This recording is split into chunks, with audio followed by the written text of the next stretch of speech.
In the apocalypse, men are the most dangerous creatures alive. I move that we cast Lu Yuan out of the group to keep us sisters safe. The seventh day after darkness descended. Only 19 people remained alive in the entire apartment building. Lu Yuan stood behind the iron door of the safe house, peering through the peephole at a writhing dark mass creeping slowly down the corridor. His hand was steady. The shaft of the fire axe he gripped was wrapped in blood-stained cloth strips. The cloth strips were torn from a resident's corpse during their breakout from the 17th floor the previous day. "You look worn out, Xiao Yuan." A voice came from behind him. Lu Yuan turned to see Qiu Yuan stepping closer, holding out a damp towel. Qiu Yuan was a strikingly beautiful woman in her early 30s, with alluring features and the grace of a married woman. Above all, she had an incredible figure, a slender waist, shapely hips, and curves so breathtaking they commanded every gaze. Her temperament matched her looks, gentle, soft-spoken, the archetype of a mature woman. She was far from ordinary. She owned a financial firm, worth hundreds of millions, and moved in Shanghai's highest social circles. Among the 18 female survivors, she was one of the few who treated Lu Yuan decently. "Thank you." Lu Yuan nodded and took the towel. The moment his fingers closed around it, a clear female voice cut through the crowd. "Lu Yuan." He swiveled his head to see Fang Yaqi stand up from the corner. She was an A-list celebrity from Dragon Country, with 20 million followers on Weibo. Right before the apocalypse, she had just been announced as the lead actress for a high-budget drama. She was wrapped in a premium cashmere shawl Lu Yuan had scavenged from the neighboring flat. Her hair had been messy for days, yet the haughty arrogance in her eyes had not faded one bit. Fang Yaqi fixed her gaze on him. Her voice was quiet, yet loud enough for everyone to hear. "Thank you for everything these past few days. I'll admit, you're a good security guard." Lu Yuan said nothing. He watched her silently, waiting for the inevitable but, Fang Yaqi went on, just as he expected. "Now that we've survived, I believe some things need to be reconsidered." She scanned the room, her eyes sweeping across 17 women's faces. There were senior executives from large corporations in their 30s, wealthy young heiresses fresh out of university, internet influencers with millions of followers. All eyes were on her. "You've all seen what lies outside." Fang Yaqi's tone took on a performative heaviness. "Those monsters, all the people who've died. We are the last ones left. We have to stick together to live. But the problem is," her gaze locked back onto Lu Yuan. "In the apocalypse, men are the most dangerous creatures." Silence hung in the safe house for a heartbeat. "Pardon." Lu Yuan wondered if he had misheard. "I mean every word." Fang Yaqi took a step forward, her cashmere shawl swaying gently behind her. "The 18 of us women pose no threat to one another. But you are a man. You are stronger than us, and you hold a weapon. Who can guarantee that one day you won't?" She paused, her tone thick with implication. "Turn into another monster?" It was clear exactly what monster she meant. Her words hit the room like a stone tossed into still water. "I think Miss Fang makes a valid point." A young woman with golden big waves spoke timidly. Lu Yuan recognized her as Su Wan, a beauty influencer, gorgeous with a great figure. "The night before last, I caught him staring at me for ages." "Me too. I've never felt fully safe around him." Another woman chimed in. "What's more, he's just a security guard. He was never part of our social circle. Why obey him?" Lu Yuan stood by the doorway, still clutching his axe. A bitter laugh rose in his throat. 7 days earlier, on the first night of eternal darkness, screams and the sound of tearing flesh echoed across the residential compound. He had sprinted out from the security booth, swinging his baton to beat back 2 monsters lunging at residents. After that, he had led these 18 women upward floor by floor. They seized their first stock of supplies from the property office. They cleared all shelves from the 5th-floor supermarket. When 3 monsters trapped them on the 8th floor, he stayed behind alone to hold them off so the women could flee. The unhealed gash on his back was left by a claw. The claw had aimed straight for Fang Yaqi. And now, Fang Yaqi stood before him, her refined face familiar to audiences nationwide, and declared calmly, "I propose that Lu Yuan leave our group for the safety of all sisters." She turned to the others once she finished speaking. "All those in favor, raise your hands." 1, 2, 3. Lu Yuan watched hands lift one after another, like rotting figures in slow motion from a zombie film. When he counted, 15 out of 18 women had voted yes. Only Qiu Yuan and 2 others kept their hands down. 15 against 3. There you have it. Fang Yaqi tilted her chin upward slightly. "This is the collective decision. Lu Yuan, you are a man. The outside world suits you better. We will set aside a share of supplies for you. You can leave now." She spoke as if granting him an immense favor. Lu Yuan remained silent for a long time. He glanced down at the axe in his hand, then at the pile of supplies. Then he lifted his head, his eyes as calm as stagnant water. Very well. The iron door slammed shut behind him, and Lu Yuan caught the first snicker. Finally, he's gone. Fang Yaqi's voice seeped out through the crack, like a snake flicking its tongue. I haven't slept properly these days. Always terrified I'd wake up to see a shadow looming by my bed. Now we don't have to fear anymore. Same here, Suwon replied right after, adopting the over-dramatic tone she used on live streams. You have no idea. Every time I went to the corner to change clothes, I felt eyes boring into my back. Ugh, a lowly security guard thinking he can reach for swans. Don't be harsh, Won. He did save us after all. It was Tang Shi, a rich heiress, a pampered little princess born into wealth. Her voice was soft and sugary. Still, honestly, things will be better with him gone. Men hold the advantage in strength. Who knows when their filthy thoughts might boil over. That's what I've been saying all along. Fang Yaqi raised her voice, as if announcing victory. In the apocalypse, women are safest when we stick only with other women. No male gaze, no disgusting possessive urges. If us sisters stand united, soft and gentle as we are, we can survive all the same. Exactly right. Someone echoed her, followed by a burst of feminine giggles. That security guard's out there now. The monsters will get him first. So what if they do? He's none of our business anymore. Hey, guess which floor he's on now?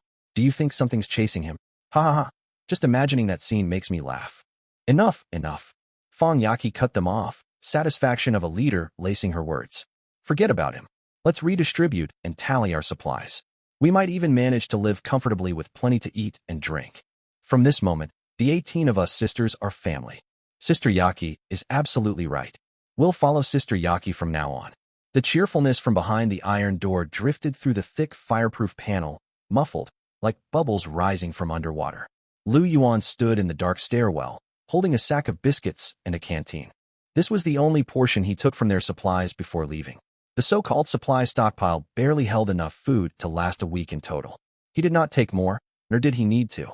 He had ample reserves hidden elsewhere. As for what awaited these women after he left, how many of the 18 would ever make it out of this building? Ridiculous. He walked straight forward. The voices behind him faded, growing blurry and distant. All that talk of male gaze, of being soft and safe together, of we can make it on our own, he heard every word and stored every one of them away. 21st floor. Lu Yuan pushed open the door to a secluded flat. The room was pitch black, nothing visible. But he did not need light. He knew every detail of this place. He walked to the wall, opened a cabinet, and pulled out a rechargeable camping lantern, twisting the switch to turn it on. Warm yellow light flooded the living room. Lu Yuan set the lantern on the coffee table and straightened, surveying the scene before him. Cardboard boxes lined 2 neat rows. 6 cartons of bottled water were stacked up. Large storage bags held compressed biscuits and ham sausages. There were cans, self-heating rice meals, vacuum-packed marinated eggs, plus iodine, gauze and fever medicine he had scavenged from the pharmacy next door. These were Lu Yuan's private reserves. The supplies Fang Yaqi's group had access to amounted to roughly 1/4 of what lay here. The remaining 3/4 were hidden inside this flat. Lu Yuan had long realized he could not rely on those women, so he had prepared thoroughly. From day one, he knew they were not on the same path. Fang Yaqi in particular had always looked at him with condescending scrutiny. He had seen that look countless times, on the faces of residents entering and exiting the compound gate. That was how people saw security guards. So he had kept a backup plan. He never expected to need it so soon. Lu Yuan walked over to the stack of cartons in the corner, bent down, and dragged a folding chair out. He unfolded it beside the coffee table and sat down. He pulled the packet of compressed biscuits out of his pocket, tore it open, and took a bite. Dry, tasteless, almost like chewing cardboard. The reason he had saved those women in the first place was simple. He had thought this catastrophe would only last 3 to 5 days. Troops would arrive, rescue teams would come, and order would be restored. As a security guard, if he saved a dozen wealthy, influential women, even a small reward or a job offer from any of them would be a fortune beyond imagination. Qiu Yuan ran a financial firm. Fang Yaqi was a top celebrity. Gulan was a group CEO. Any single one of them could hand him enough money to live comfortably for years, if they chose. That was why he had rescued every last one of them. Now, that thought was long gone. 7 days had passed. No planes flew overhead. No vehicle horns echoed from the streets. Networks were dead, radio broadcasts silent. Outside the windows hung a permanent dark red sky, like a dried scab nailed above their heads. Never day, never night. Time had lost all meaning within this building. There existed only two states, alive or dead. Lu Yuan stuffed the last mouthful of biscuits into his mouth, chewed and swallowed. This crisis would most likely never end. At least, as far as he could foresee, no army would come rolling in armored vehicles to evacuate them. The world outside had turned into something beyond his comprehension. There was only one thing he could do: survive. So when Fang Yaqi spoke the words about casting him out, he barely held back laughter. He could not have wished for anything more. He had wanted to leave all along. He leaned back against the chair, closed his eyes, and sank his consciousness. A translucent panel unfolded in his vision, suspended in empty darkness. System: Apocalypse Survival Assistance System Beta Version Host. Lu Yuan Current Survival Rating. Grade S. Day Survived. 7 Check-in Status. Not checked in today. Daily check in reward pool refreshing. Lu Yuan whispered in his mind. Check in. Text on the panel flickered, and 3 lines of golden notification slowly surfaced. Check-in successful. Obtained Grade C supplies. 1 carton of Master Kong braised beef noodles Grade C, 24 packs. Obtained attribute point. Stamina plus 1 current stamina. 7-8 obtained talent. Advanced lockpicking capable of unlocking all non-electronic mechanical locks. Skill cooldown only Grade C supplies.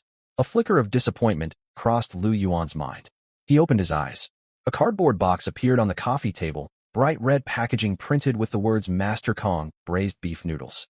Neatly packed with 24 servings. He tapped the side of the carton, the corners of his mouth twitching. 1 carton of instant noodles. A small boost to stamina. A lockpicking skill. Before the end of the world, these things would have meant nothing. Hardly enough to hit the minimum order threshold for food delivery. But inside this apartment building right now, a carton of noodles meant he could go another week without touching his core reserves. And they tasted good, too. Instant noodles were premium currency in the apocalypse. Extra stamina meant he could climb from the ground floor all the way to the 21st floor without gasping for breath 3 extra times. As for advanced lockpicking, he glanced toward the front security door, then thought of all the locked flats. Behind every door might lie a cache of supplies. And those doors might as well be left wide open to him now. This system was absolutely incredible. Lu Yuan settled back comfortably in the chair. Elsewhere, flat 201. The atmosphere remained cheerful. Suddenly struck by an idea, Fang Yaqi clapped her hands to draw everyone's attention. Sisters, I have a suggestion. Let us have a proper feast tonight to celebrate. Her words were like tossing chopped green onions into sizzling oil. The room erupted. Yes. Ugh, I haven't slept a full night in days. Tonight, I want to eat well and sleep till noon tomorrow. Sister Yaqi knows exactly what we need. I'm ready to unwind. We must celebrate, absolutely. Several young women chattered excitedly. Suwon had already begun rummaging through the supply pile, muttering, let's see what delicious food we've got. Wow, this bottle of Lafite, vintage 2010. My family kept quite a few bottles of this back then.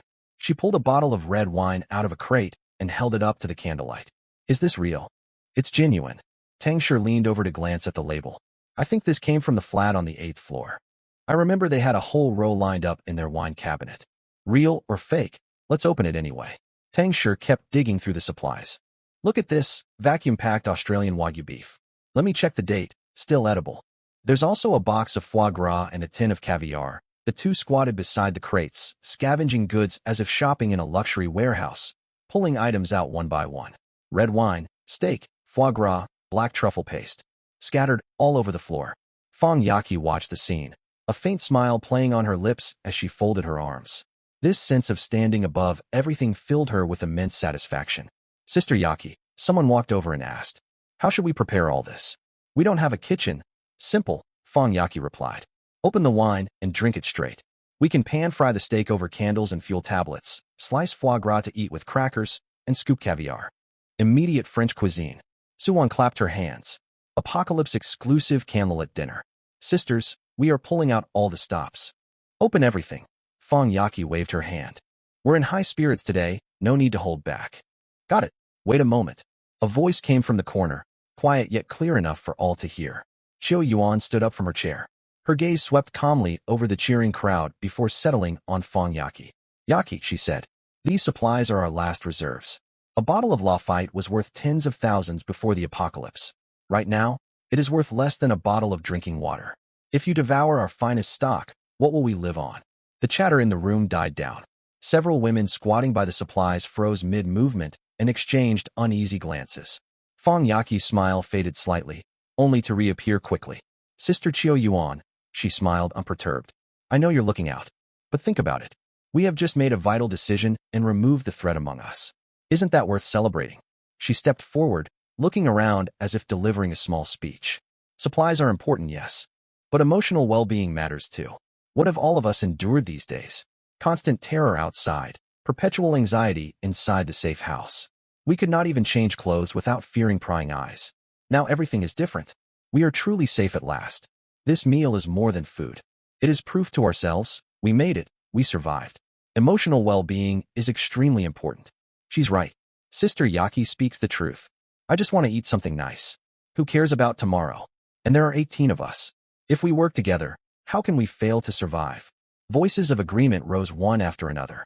Suwon had already pulled the cork from the wine bottle. Rich wine aroma filled the room. Tang Shi knelt on the floor, frying steak on a small metal tin over candle flames. The sizzle of melting butter sounded mouth-watering. The foie gras had been sliced and laid out on a chopping board, beside a half-open tin of caviar. Delicacies usually only seen in high-end restaurants were heaped all over the coffee table. Bathed in candlelight, the spread looked surprisingly authentic. Chiu Yuan watched the scene. Her lips parted as if she wanted to say something, yet she let out a sigh. She said no more. She sat back down, but a faint, strange glint flickered across her beautiful eyes. Her mind drifted back to the look Lu Yuan had worn before leaving. There was no anger, no hurt, not even a hint of disappointment to be found. That gaze was like a pool of water, unfathomably deep, with no visible bottom. He had left far too calmly. It was not as if he had been driven away. Rather, it felt as though he had chosen to leave of his own accord. Chiu Yuan pushed the thought down deep inside her and kept it to herself. The candlelit dinner continued. The steak was finished. The wagyu, cooked to medium rare and served with foie gras and black truffle sauce, carried a faint Michelin air. After several glasses of red wine, rosy tints crept onto everyone's cheeks, and their voices grew louder than before. But the peace did not last. One last piece of steak remained on the plate, pre-cut, roughly 2 fingers wide, resting on aluminum foil. Lin Muxue and Qin Yi reached out with their forks at exactly the same time. The tips of their cutlery clinked sharply. Lin Muxue paused and glanced up at Qin Yi. Qin Yi met her gaze. Neither withdrew her fork. Both were wealthy young ladies, pampered princesses who had grown accustomed to getting their way at home. Neither was willing to back down. I saw it first, Lin Muxue said. I extended my fork first, Qin Yi replied. Your fork moved faster, but I'd already set my sights on it long before. What good is spotting it? I had my eye on the whole steak. Does that mean you shouldn't eat any? They volleyed words back and forth.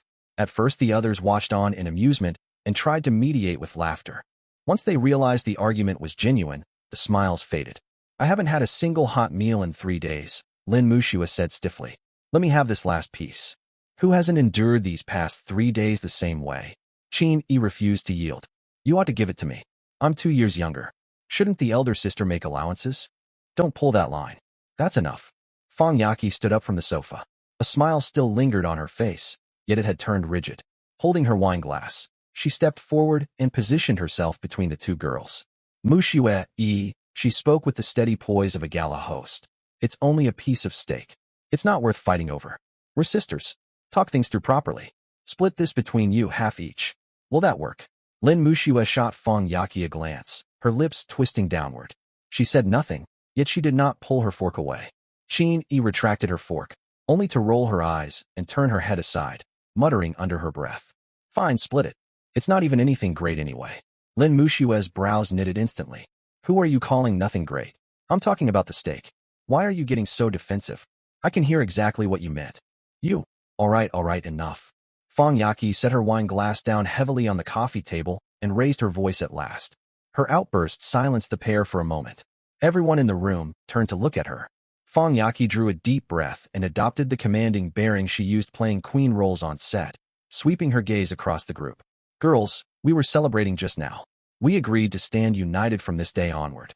And yet, after barely any time has passed, you're quarreling fiercely over food. Is it really necessary? It's just one steak. She paused and softened her tone, as if soothing a group of sulking children. Besides, think about where we are. The 21st floor, the highest in the entire building. There are countless apartments downstairs. Surely there must be food in people's refrigerators, cabinets, and storage rooms. Once we run out, look for more. She spread her hands casually. Finding food is hardly a difficult task. Lu Yuan managed it before he went out to search. If he can do it, so can we. Her words lightened the tension in the room noticeably. Suwan chimed in from the side. Exactly. Even a security guard like Lu Yuan can find supplies. With so many of us, how could we fail? Let's drop the argument and drink our red wine. Tang Shi lifted her glass. Come on, let's toast. Let bygones be bygones. Lin Muxiue and Qin Yi exchanged a look. Though displeasure still clouded their faces, they stopped bickering. Qin Yi tossed her fork onto the table and took a sip from her glass. Lin Muxiue picked up the piece of steak, and no one tried to stop her. Candle flames flickered once more. Glasses were refilled, and the steak was chewed and swallowed. The faint awkwardness was quickly washed away by wine. Sitting in the corner, however, Qiyuan had witnessed everything clearly. She clutched her glass of red wine. Her gaze drifted from Lin Muxiue to Qin Yi, then from Feng Yaqi to the nearly empty supply crates. Half a bottle of red wine remained. The foie gras was gone, the caviar almost finished. 3 out of several chocolate boxes had been opened, and crumpled aluminum foil littered the tabletop. Before the end, this was an ordinary dinner. But what about now? Now all of it was irreplaceable. And those ordinary dinners were gone forever. Qiyuan set down her wine glass, interlaced her fingers, and rested them on her knees. She stared down at her hands. She said nothing, and no one paid her any mind. Amid such a crowd, quiet people were easily overlooked. One thought occupied her mind. When Feng Yaqi had said finding food was simple, she had spoken so lightly. She spoke as if mentioning going downstairs to collect a food delivery. She seemed to have completely forgotten the creatures roaming the building. She forgot Lu Yuan always carried an axe whenever he ventured out. She forgot the shadow on the 8th floor had once stood merely 3 steps behind them. She truly believed whatever Lu Yuan could accomplish, they could achieve too. Qiyuan slowly clenched her fingers. Sooner or later, Feng Yaqi would get all of them killed. The vague thought lingering deep inside her had now turned crystal clear.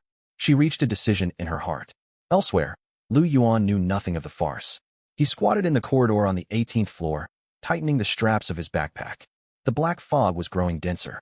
Since the previous day, that gray, corrosive mist had been creeping upward from the lower floors. It was manageable during daylight, but at night it nearly swallowed entire floors whole. One could not even see their own toes standing within it. After observing this phenomenon, Lu Yuan reached a conclusion. If he did not search the lower floors soon, there might not be another chance. The black fog surged up from underground and would eventually submerge all lower levels. By then, venturing down would make breathing difficult. That was why he had headed out promptly at 12 noon. This was a pattern he had summed up over 7 days. Between 11:30 and 12:30 each day, the fog thinned, and monsters grew dormant. He did not know the exact reason, yet the timing was as reliable as an alarm clock. Lu Yuan called this window of opportunity the safe interval. The safe interval lasted 1 hour. He had to finish scavenging within that hour, return to the 21st floor, close the door, and settle in. If he missed the deadline and the fog thickened again, anything could happen. He chose the 18th floor. He had already scouted everything from the 17th floor downward the previous day. He had walked to the 17th floor bend with his axe, only to spot the shadow writhing just around the corner. The stench burned his eyes. He had retreated without hesitation. The 18th floor was the lowest level where he could safely move around during the safe interval. It held another advantage. When they fled upward, they only broke doors easily forced. He would swing the fire axe, shatter lock cylinders, kick the doors open, grab supplies, and rush onward. Several apartments on the 18th floor, however, had reinforced entryways. High-grade security doors fitted with alloy locks. Axe strikes only sparked metal, leaving the doors completely unharmed. Monsters had been chasing them at the time. He had no time to waste struggling with these doors and moved on. Circumstances were different now. Lu Yuan stood before the first apartment door on the 18th floor and ran his fingers over the lock.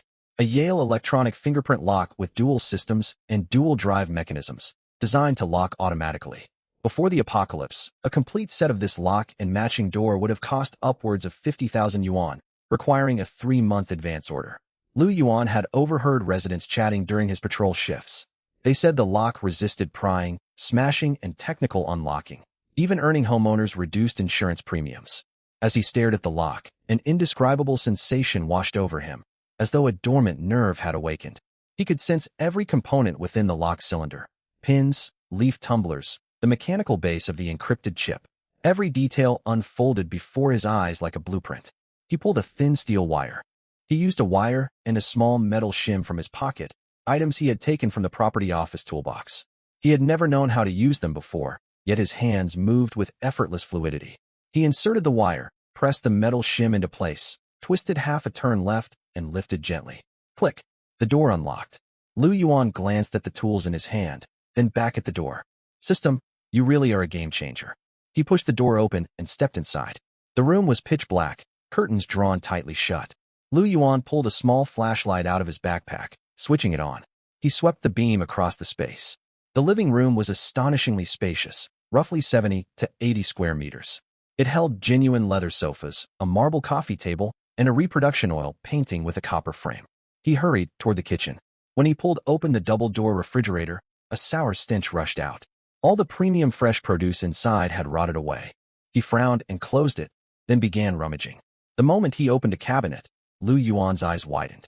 7 or 8 bottles of well-aged red wine lined the wine rack. Below them sat a bottle of Hennessy XO and Japanese whiskey.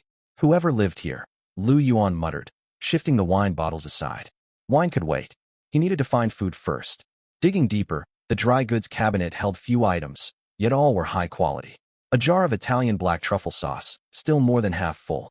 2 packs of pasta, 1 wide and 1 thin. A tin of French foie gras, heavy in his hand. A small bag of dried scallops. There was also a 5-kilogram sack of rice. It had been opened, yet barely touched, enough for around 10 meals. At the bottom lay 2 packs of vacuum-packed rice noodles and self-heating hot pot. Lu Yuan squatted to examine everything, swallowing hard. Half an hour earlier, he had been huddled in the shelter chewing dry ration biscuits that made his jaw ache. He looked at the supplies spread out. Pasta, dried scallops, truffle sauce, foie gras tins, and a sack of rice. You folks were all wealthy once, he mumbled, clamping the flashlight between his teeth. Now you're all my lifesavers. He stuffed the entire sack of rice inside, took both packs of pasta, tucked the truffle sauce into a side pocket. He wrapped the dried scallops and foie gras tin in clothing and stowed them. He also took the rice noodles and self-heating hot pot. His first stop yielded decent gains. Next apartment. It required both fingerprint and mechanical lock verification. Lu Yuan worked at it, and click, the door opened. Several open bottles of red wine sat on the kitchen counter. He left them untouched. He did find 2 boxes of self-heating rice from a high-end outdoor brand inside the cabinets. Beside them stood 2 cans of instant coffee. One had been opened but still sealed, and it smelled fresh. In the corner lay an unopened box of imported chocolate. Lu Yuan packed the items. Third apartment. He did not head straight for the kitchen after opening the door. Something on the living room coffee table halted his steps. A foldable solar charging panel, palm-sized when compacted. It expanded to roughly 2 A4 sheets wide, fitted with 2 USB ports along its edge. He pulled out his cracked screen phone and plugged it in. The charging icon lit up. Though slow, it worked. Lu Yuan tucked the panel securely inside his jacket. He searched the kitchen thoroughly. All he found in the dry goods cabinet were several packs of vacuum rice noodles, 1 hot pot, and jujubes. The haul was modest, yet better than nothing. Fourth apartment, 5th, 6th. Within 1 hour, he unlocked the doors to 6 residences. Those high-security locks surrendered to him in under 2 minutes. But he dared not linger too long. Time was running out. Shortly after 12:30, the fog visibly thickened, and shadows at the end began to shift. Grabbing his supplies, he sprinted. By the time he clambered back up to the 21st floor, his shirt was soaked through with sweat, and his backpack bulged so full the zipper threatened to burst. He practically dragged himself inside. He dumped all the supplies onto the floor and collapsed onto a folding chair, gasping for breath for a full 5 minutes. The camping lamp cast warm yellow light over the pile of loot. 5 kilograms of rice, 2 boxes of self-heating rice, 2 packs of pasta, several packs of rice noodles, 3 boxes of self-heating hot pot, truffle sauce, foie gras, scallops, coffee, chocolate, jujubes, and the panel. Lu Yuan pushed himself upright using his knees, squatted beside the pile, and counted each item one by one. 5 kilograms of rice could last roughly 10 days if rationed carefully. The 2 boxes of self-heating rice and chocolate would serve as treats. Combined, the pasta, rice noodles, and hot pots could sustain him for about a week. Dried scallops and foie gras were premium. He ran quick calculations in his head, the tension gradually draining from his face. A month's supply. If I ration wisely, this could stretch to 2 months. Lu Yuan muttered to himself. The supply problem was solved. He stood up, brushed dust off his hands, and exhaled deeply. He fished out a box of self-heating rice from the pile, tore it open, added water, and waited. Bubbling sounds emerged as the heating pack activated. He retrieved the solar panel once more, set it beside the coffee table, and plugged in his broken phone. The charging lightning symbol glowed. The battery percentage slowly climbed up from 3%. He knelt before the panel for a long moment, gently touching its surface with cautious care. This thing sold for nearly 1,000 yuan. Now, I wouldn't trade it for any amount of wine. The self-heating rice was ready. He lifted the lid, and rich cured meat aroma washed over him. Each grain of rice stood distinct. The preserved sausages glowed a glossy crimson. He sank back into the folding chair, picked up the container, and scooped a large spoonful into his mouth. Delicious. He quickly finished the whole box. Lu Yuan scraped every last grain from the bottom, crunching down on the crispy rice crust. Once done, he set the empty container on the table, leaned back deep into the chair, and sighed. Lu Yuan narrowed his eyes, oil glistening at the corners of his mouth. He thought to himself, this scavenging trip had been well worth it. 10 o'clock at night. The candlelit dinner had ended. Wrapped in a cashmere shawl, Fang Yaki curled up on the largest sofa, her cheeks still flushed from alcohol. She rolled over, mumbled something indistinct about dealing with things tomorrow, then fell silent. Tang Shi dozed in the corner with her knees drawn to her chest. The rest sprawled in small groups across sofas and carpets. Some whispered quietly, while others had already closed their eyes. Soon, snores rose up. Light and heavy sounds intertwined. Everyone was asleep. Xu Yuan remained awake. She leaned against the furthest chair in the corner, her back pressed to the wall. Her eyes were half-lidded, her breathing steady as if she slumbered. Her ears, however, stayed sharp, tracking every sound around her. After waiting roughly 40 minutes and confirming everyone remained asleep, Chiyuan slowly opened her eyes and rose from the chair with extreme care. She wore disposable hotel slippers. Their thin soles barely made any noise against the floorboards. She padded over to the pile of supplies and knelt down to rummage through them. She took 1 bottle of mineral water, 2 packs of compressed biscuits, and 1 tin of luncheon meat, stowing them in a black canvas bag. She walked to the doorway, wrapped her hand around the iron handle, and pulled it open inch by inch, slowly. The metal door creaked ajar. Chiyuan paused, glanced back, and saw no one stir. She slipped sideways outside into the complete darkness of the corridor. Standing at the doorway, Chiyuan tightened her grip on the canvas bag straps, drew a deep breath, and began walking toward the left. She knew exactly where Lu Yuan was staying and headed straight there. Inside the apartment, Lu Yuan wore headphones, performing dumbbell bench presses. This luxury apartment complex boasted absurdly comprehensive amenities. A gym sat adjacent to the residential wing, accessible by keycard, featuring treadmills, stationary bikes, a Smith machine, dumbbell racks, and a cable crossover station. Before the doomsday, he had never even stepped foot in a gym, but things were different now. Brutal daily training was a necessity. Working out burned a huge number of calories, yet he no longer worried about food supplies. Physical health was his top priority. In the apocalypse, a single extra second of speed meant survival, and every ounce of strength gained meant greater confidence. He had no intention of hiding away like a rat. One day, he would escape. To survive outside, his body would be his foundation, alongside his system as his other ace in the hole. He set down the dumbbells, took off 1 headphone, and crouched to stretch. The muscles in his calves were tight. He had just pressed them gently when a faint, muffled sound reached his ears. He froze and turned his head. Tap, tap, tap. Someone was knocking at the door. Lu Yuan stiffened for a split second. He put down the dumbbells, walked to the door, grabbed the fire axe leaning against the corner, and gripped it tightly. Then he pressed his ear against the door panel, listening intently. Breathing sounds came from outside. He did not make a sound, tensing his whole body like a fully drawn bowstring. If the door was smashed open the next second, he would swing the axe without hesitation. He had seen the monsters before. Some could mimic human voices, faking cries for help to lure survivors outside. Over the past 7 days, he had learned a crucial lesson. In the doomsday, verify first, act later. Never trust your ears alone. Lu Yuan, it's me. The voice came again, low and cautious. A moment later, she added softly, Are you inside? Lu Yuan blinked in surprise and peered through the peephole. The circular lens revealed a flustered face, Qiu Yuan. She stood outside the door in a dark coat, clutching a canvas bag. Her hair was messy, and she kept glancing back down the corridor, as if fearing something would follow her. Confirming it was truly her, Lu Yuan lowered the axe, unlocked the door, and pulled it open. Relief washed over Qiao Yuan the moment the door opened. Without waiting for Lu Yuan to speak, she slipped swiftly inside, her movement quick enough to stir a faint breeze. Lu Yuan stepped back to make way, quickly scanning both ends of the empty corridor. Seeing no sign of danger, he locked the door with a click. He turned to face the woman standing in the warm glow of the camping lamp.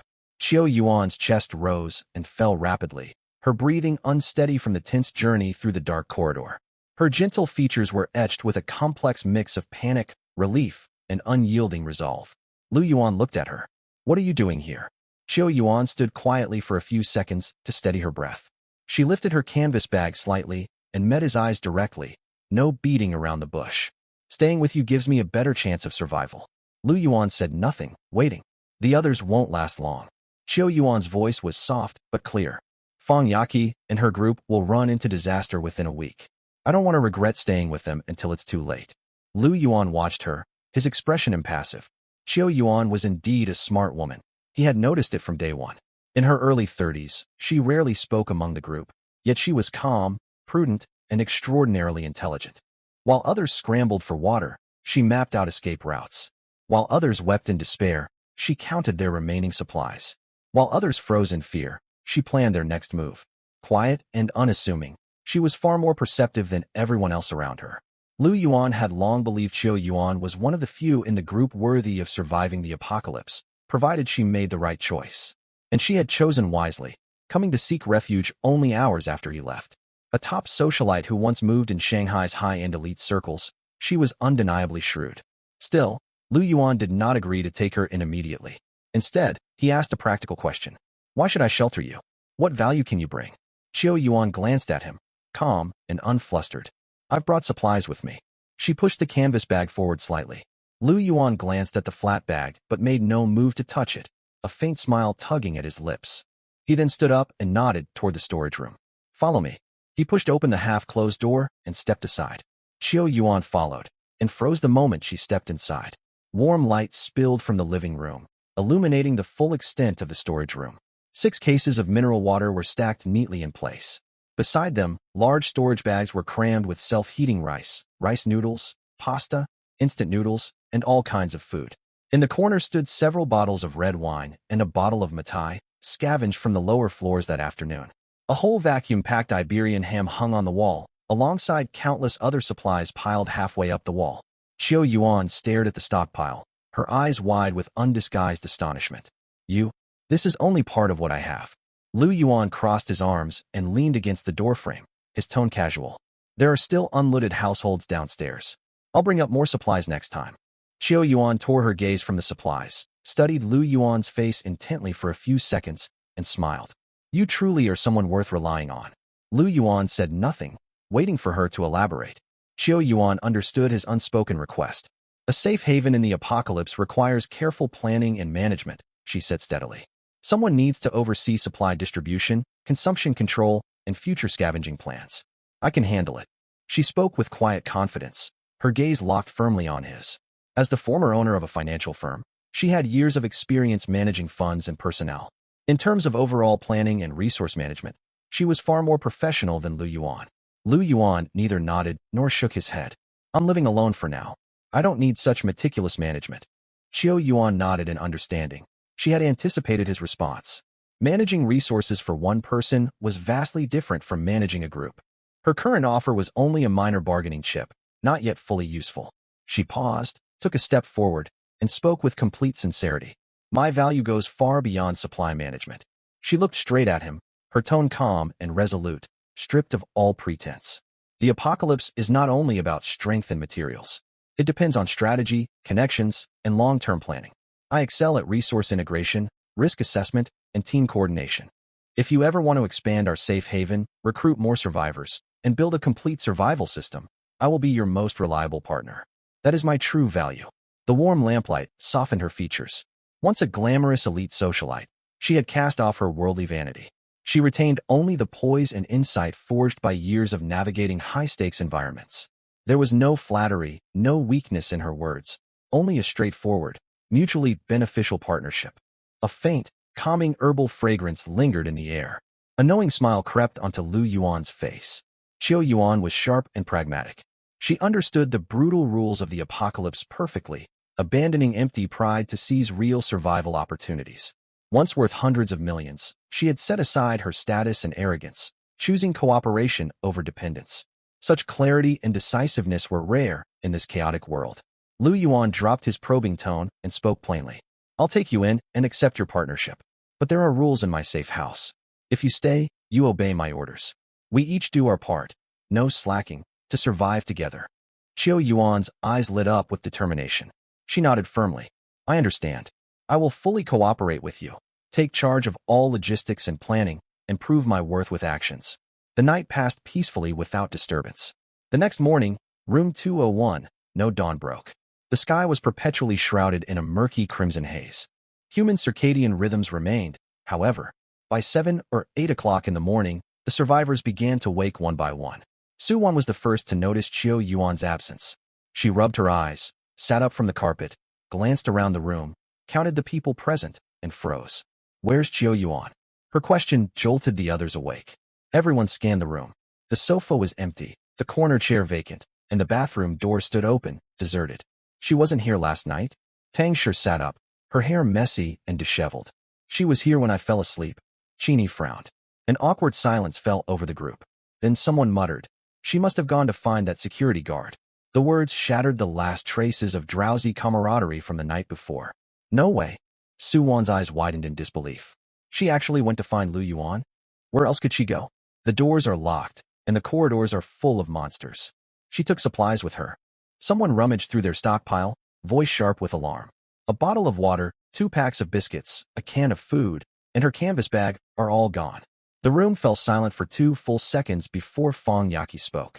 She went to find Lu Yuan. Fong Yaqi sat up on the sofa, her cashmere shawl slipping down her waist. Though still drowsy, her haughty demeanor returned instantly. She glanced around the room and let out a cold snort. A wealthy woman in her 30s, groveling to a lowly security guard. How humiliating. She's so stupid, Su-Wan scoffed. Lu Yuan was nothing but a doorman before the doomsday, and he's still just a doorman now. What could Qiu Yuan possibly gain from him? It's obvious what she's after. Tang Shi rolled her eyes, her tone dripping with contempt. A woman her age is just starved for attention from men. He's the only male around, so she's settling. He acts like some kind of hero just for leading us out a few times, another woman sneered. He's nothing but a brute with a little extra strength. We could survive perfectly well on our own.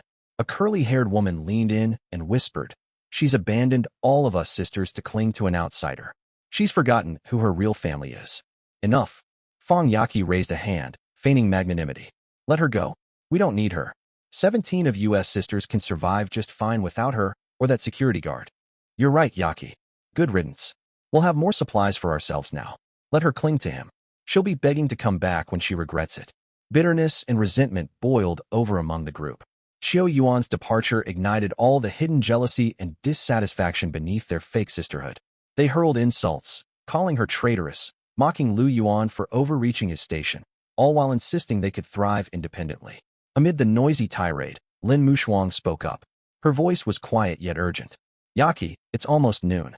Fong Yaqi glanced at her. Shouldn't we go scavenge for supplies today? The room went dead silent in an instant. The cheerful insults died on everyone's lips.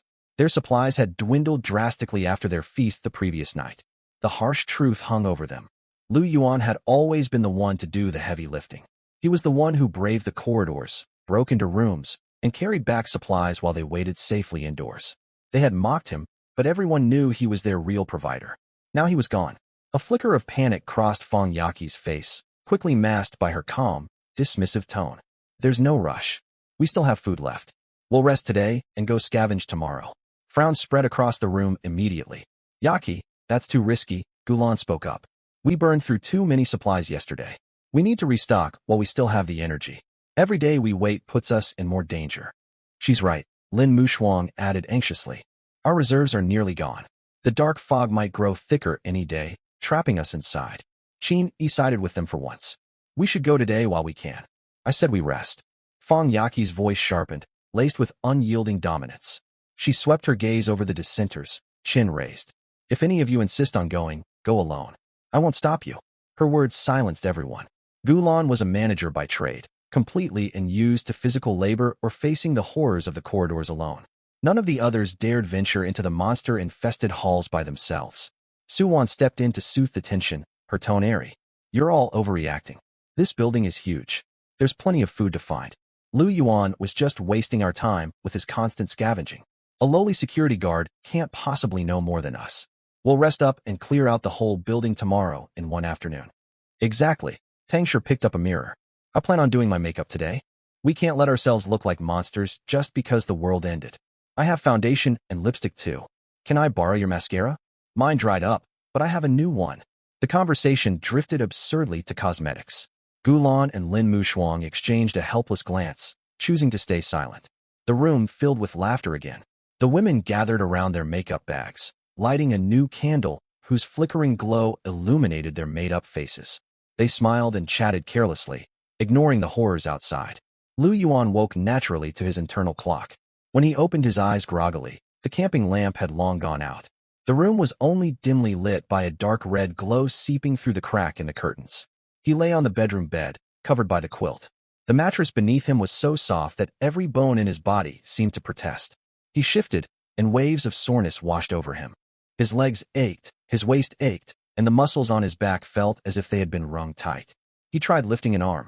A taut, dull strain spread across his shoulders, the kind of exhaustion after overexertion. Lu Yuan lay on the pillow, staring at the ceiling and exhaling slowly. He turned his head to glance beside him. Chiu Yuan was still asleep.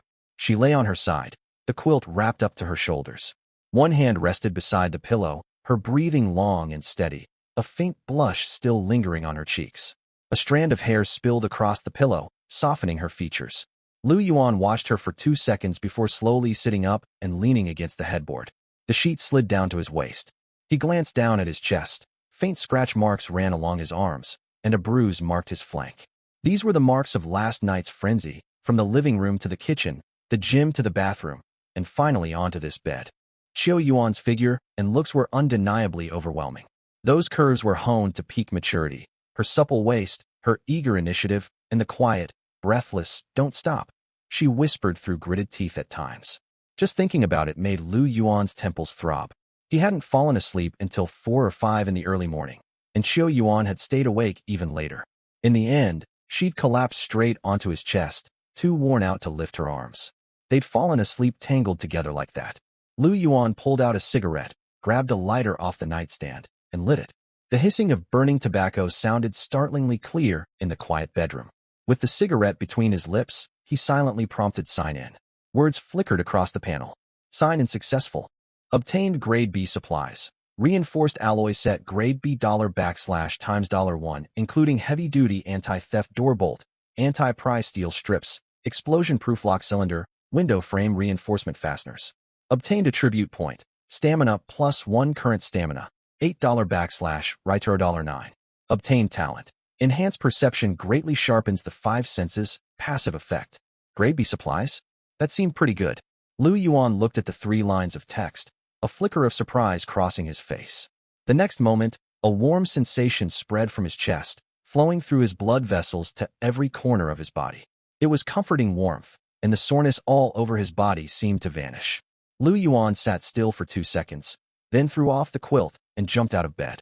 Standing barefoot on the floor, he stretched his arms and legs. Strength surged inside him like a fully charged battery. He felt so energized he couldn't help bouncing lightly on the spot. Good as new again. He turned to look at Chiu Yuan, still sound asleep in bed. She must have been utterly exhausted. She hadn't woken even when he'd thrown back the covers and gotten up. In his current state, Lu Yuan was confident he could go another 100 rounds with her. Of course, he had no intention of disturbing her. He pushed the thought aside. She was far too tired and needed rest. Lu Yuan turned his attention to the supplies he had just received. A large toolbox had appeared on the living room coffee table. He opened it. 4 thickened steel strips, 2 sets of explosion-proof lock cylinders, a box of door bolt fasteners, several window frame reinforcement fittings, plus a rechargeable electric drill and matching expansion bolts. These materials were enough for him to reinforce the shelter from the inside out. Even if whatever lurked outside rammed against the door later, they wouldn't break through quickly. At the same time, he could feel his senses shifting. Faint noises grew sharp and distinct. He could hear wind rushing through a broken window on some floor outside, the whistling sound as air squeezed through cracks in the frame. He would never have noticed such sounds before. Now every one of them reached his ears. Lu Yuan stood in the living room, focused, then opened his eyes. System, you're a lifesaver. Once he'd composed himself, he checked the time, 10:30. There was still an hour and a half until the 12 noon window. His stamina had fully recovered after the sign-in, all weariness swept away. Chiu Yuan would likely sleep straight through until the afternoon. Perfect timing. Lu Yuan walked back into the bedroom and leaned down to pull the quilt higher over Chiu Yuan, covering her exposed shoulders. He then turned and left the bedroom, taking his coat from behind the door and slipping it on. Backpack, flashlight, steel wire, thin metal sheets, fire axe, steel pipe. He strapped each item securely. He checked his gear by the doorway, then pulled open the door, slipped outside sideways, and closed it gently. The corridor was engulfed in darkness.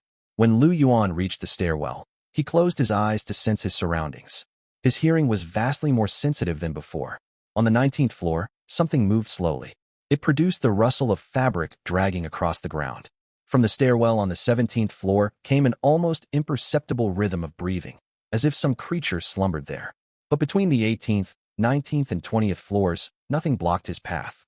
Lu Yuan opened his eyes, gripped the fire axe tightly, and headed down. Let's go. Time to harvest more supplies. The 18th floor remained normal. The black mist hanging in the air was much like yesterday, a thin layer clinging close to the ground. Yet when he stepped onto the final stair and reached the corridor entrance of the 17th floor, his heart skipped a beat. The atmosphere on the 17th floor sent a chill down Lu Yuan's spine. The black mist was far denser than the previous day. When he had scouted this area yesterday, the fog had been thin, resembling ordinary haze on a cloudy day. He could barely make out silhouettes several meters away. Now, the entire corridor looked as though it had been drenched in ink. Gray-black mist hung thick everywhere, no layers separating it. Peering inward from the stairwell, the walls just 3 meters away were nothing more than blurry shadows. The corrosive stench in the air had also grown stronger. He stayed put and focused. As perception unfolded, he mapped out most of the corridor on the 17th floor in his mind. No obvious movement, no footsteps, no breathing, none of the slimy dragging sounds unique to monsters. Yet an unsettling feeling lingered, hard to put into words, as if countless unseen eyes were fixed on him. His senses were far sharper now. Tiny signals he once failed to detect clung to his nerves like cobwebs. Lu Yuan opened his eyes and reached a conclusion. He could continue searching here, but he could not stay long. With the mist thickening this rapidly, lingering would undoubtedly bring trouble. He edged forward along the wall, pushed open the first door, and scanned the room quickly. Inside the bedroom nightstand, he found an unopened box of vitamin tablets. Beneath the TV cabinet, he touched 2 strips of batteries, roughly 8 or 9 cells in total. In the kitchen, he discovered nuts and milk. The milk was past its printed expiry date, but after sniffing it, he confirmed it hadn't spoiled and was still drinkable. Second household. On the living room coffee table sat an unopened box of cookies and several packets of instant milk tea. He stuffed everything into his backpack. From the bathroom cabinet, he took toilet paper. Third household. The resident was likely an outdoor enthusiast. In the corner of the storage room rested 2 small camping gas canisters and matching portable stove burners. Lu Yuan's eyes lit up at the sight. He quickly packed them away. He searched 4 households, spending roughly 20 minutes. The mist kept growing thicker. Standing in the middle of the corridor, he could no longer make out the house numbers through the haze. Every breath he took carried a metallic tang, and his throat felt stuffed with damp cotton. Just then, Lu Yuan froze mid-step. He felt it. That sensation of being watched surged from all directions, like countless fine needles pricking his skin at once. The fog was too thick to see anything, but his perception spread outward like a net, catching those gazes. Their sources lay hidden in the darkness flanking the corridor, deep within the densest mist. There were many of them, at least 7 or 8. He had no idea what they were. What made Lu Yuan's back turn cold was that they did not move. Those stairs simply hung suspended in the thick fog, fixed silently upon him. No breathing, no footsteps, no growls, only steady, unwavering focus. It was as if a row of cameras were aimed straight at him. Lu Yuan could sense them standing there, their outlines concealed by the black mist. He could not see them, yet he knew they were present. This complete stillness was far more terrifying than being chased. He slowly stepped backward. The intensity of the gazes neither rose nor fell, pressing against his perception with the same weight. He kept retreating. Once he reached the stair entrance, he stopped moving slowly. Turning around, he sprinted upward 3 steps at a time. He raced back to the 21st floor in little time.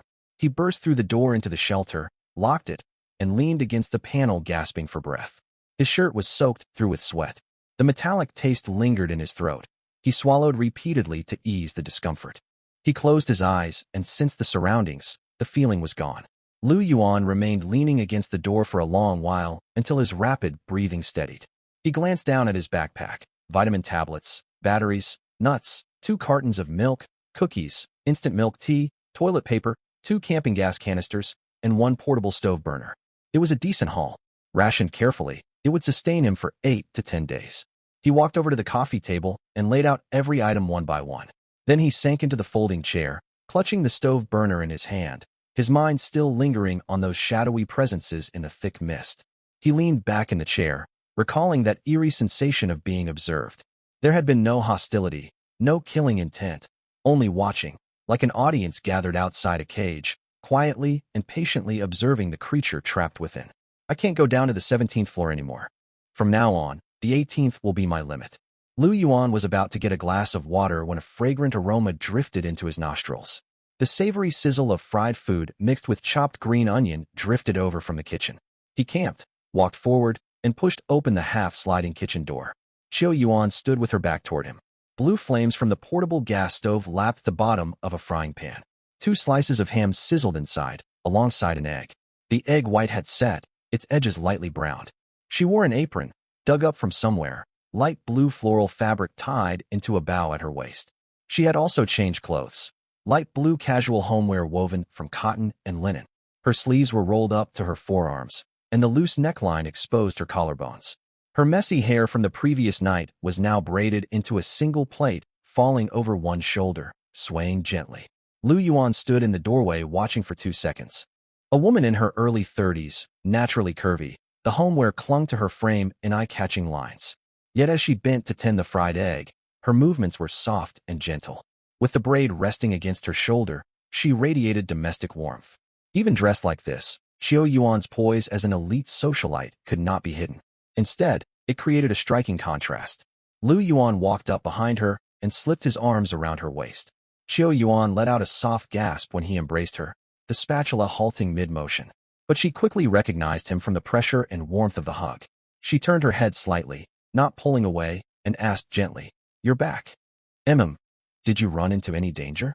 She continued flipping the ham, and the concern in her voice was impossible to mask. She understood better than anyone that Lu Yuan was her only hope.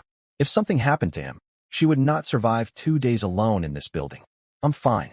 Lu Yuan rested his chin on her shoulder, breathing in the scent of shampoo in her hair. After a brief pause, he added heavier context. "But things are likely going to grow more dangerous.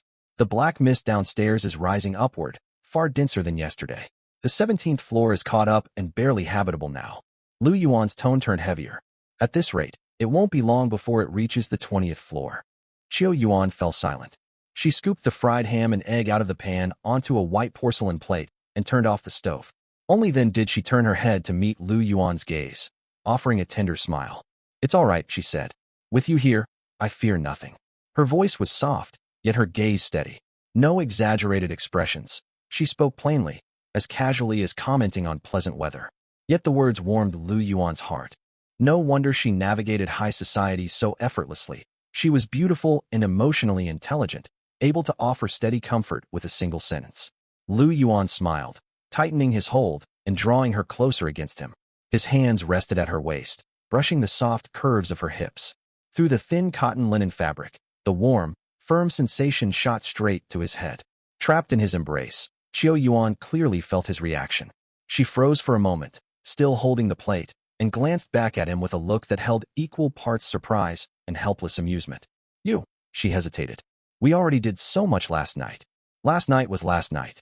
Lu Yuan pressed his chin into the crook of her shoulder. Qiu Yuan pressed her lips together. A swirl of complicated emotions crossed her face before she sighed softly. "You have far too much stamina." Her tone carried a faint trace of melancholy. She had witnessed his endurance the night before, yet she never expected him to recover completely so soon. "Don't you want me to?" Lu Yuan asked.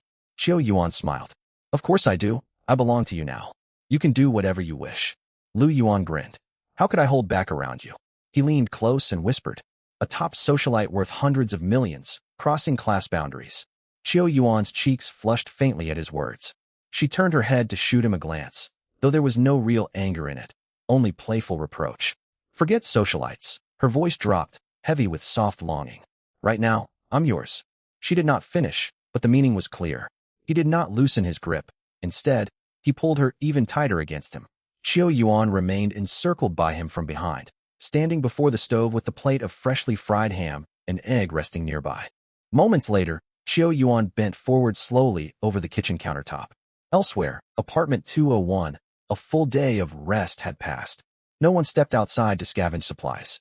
17 people huddled inside the 200-square-meter apartment, each trying to pass the increasingly tedious time. I want to take a shower. Suwon's words brought a moment of silence. She stood by the bathroom doorway, golden wavy hair falling over her shoulders. Her makeup was carefully touched up, lipstick freshly reapplied. But her expression was sour. Frowning, she repeated herself in a tone of exasperation. I haven't bathed in 3 days. I feel terrible. I'm showering today. We don't have running water. Qin replied, leaning against the opposite wall and clutching a half-empty bottle of mineral water.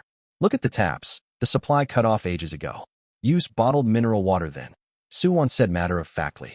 We still have several cases, don't we? Qin frowned. This suggestion struck her as completely unreasonable. That water is for drinking, she said. You want to shower with mineral water? How many bottles would one bath take? An entire case wouldn't suffice. What will we drink once it's gone? We can't just waste it. Can't we just find more water once we run out? Suwon waved her hand. There are so many households in this building. Every family has a few cases of water, don't they? Bottled mineral water is everywhere. Is there any need to be so stingy about it? Qin was left speechless by her words. It took her 2 seconds to reply. It's easy for you to say that. We had leftover water when Lu Yuan was here a few days ago, but that's only because he carried it up. Who's going to haul it now? We can go get some tomorrow. It's not a big deal. As Suwon spoke, she reached for the supply crate to grab some water. Wait. Gulan stood up from a chair in the corner. Her tone was calm, yet the aura forged from years in the business world overpowered Suwon instantly. Suwon, Qin is right. The mineral water is for us to drink, not for bathing. If we ration a whole case, it can last several days. You'd drain it all in one shower. Suwon's expression stiffened. She shot Gulan a glance and did not dare talk back outright, but she pouted and mumbled. There's no need to make such a big fuss over nothing. It's just a shower. This is not overreacting, Gulan said steadily yet firmly. Supplies are supplies. We have to prioritize how and where we use them. Her words hung in the air. Suwon's irritation lingered, but several others spoke up in her defense. Sister Lan, you're being far too tense. Tangshur sat up from the carpet and casually fiddled with her fingernails. I used Evian just to wash my face before. Bottled water isn't all that rare. Exactly, another woman chimed in. We all lived in places like this. Who didn't use premium water back then? Qin, don't call me dramatic. I remember your family only used imported water for brewing tea. It's normal to worry about supplies, but being overly anxious will just make everyone miserable, someone else added. It's only one case of water. We can head down tomorrow to get more. No need to act as if we're about to die of thirst. Gulan stared at the women crowding around to defend Suwon. She pressed her lips together and said no more. She could tell that to these people, the so-called supply shortage was still viewed as something easily fixed by a trip to the supermarket tomorrow. They kept saying they would look for water tomorrow, yet none of them knew what conditions were like downstairs. Fang Yaqi had been leaning back on the main sofa listening all this time. Once the arguing died down, she spoke slowly. All right, everyone, stop fighting. She sat up straighter, adjusted her shawl, and swept her gaze across the room. Her tone was gentle, as if soothing children. We're all sisters. Is it worth bickering non-stop over such trivial matters? The room fell silent, all eyes turning to her. I understand the urge to take a shower. Fang Yaqi glanced at Suwon. It truly is uncomfortable going days without washing. But Sister Gulan also has a point. We need to conserve supplies. She paused and smiled, offering a solution. Here's what we'll do. Hold on for today. Tomorrow, we'll all go out together to search for supplies. We'll bring back plenty and stock the apartment to the brim. Once we have enough water and food, you can shower as often and as long as you like. So let's put an end to this argument for now. Rest up and save your energy for a big scavenge tomorrow. Suwon's temper faded after hearing Fang Yaqi's compromise. Her expression softened. She muttered fine, turned around and sat back down, dropping the topic of showering. Qin also fell silent. She set the water bottle beside the supply pile and sat down. The dispute dispersed just like that. Yet Gulan stood in the corner. She watched Fang Yaqi lean back against the sofa to close her eyes. Then she looked at Su Wan and Tang Shi discussing what shoes would be easiest to wear downstairs tomorrow. Her gaze drifted to the supply crates, which were noticeably depleted. Her mouth tightened. No emotion showed on her face, yet a cold chill rose inside her. When these women gathered, they talked of sisterhood, unity, and sticking together. But the moment real troubles arose, they fractured immediately. Some craved showers, others prioritized drinking water. Some thought supplies were abundant, while others refused to lift a finger and expected others to provide for them. They claimed they would search for supplies tomorrow, yet no one brought up who would lead the way, where to go, or what to do if they encountered monsters. Fang Yaqi had swept all conflicts under the rug with a simple, "We'll deal with it tomorrow," never stopping to think about how they would survive that tomorrow. Gulan turned her head. Through a gap in the curtains, she glimpsed the dark crimson sky outside. Qiu Yuan had made the right choice to leave. If they stayed here much longer, this group might not survive a week, and she herself needed to seriously consider her other option. Elsewhere, a stark contrast to the noisy chaos in Unit 201 hung over Lu Yuan's safe house, silence. Qiu Yuan had been worn out completely over the day. She only managed to fall asleep around 4 or 5 in the early hours. After waking, Lu Yuan pulled her against him by the waist before they made love. More rounds followed after their meal, draining every last bit of her stamina.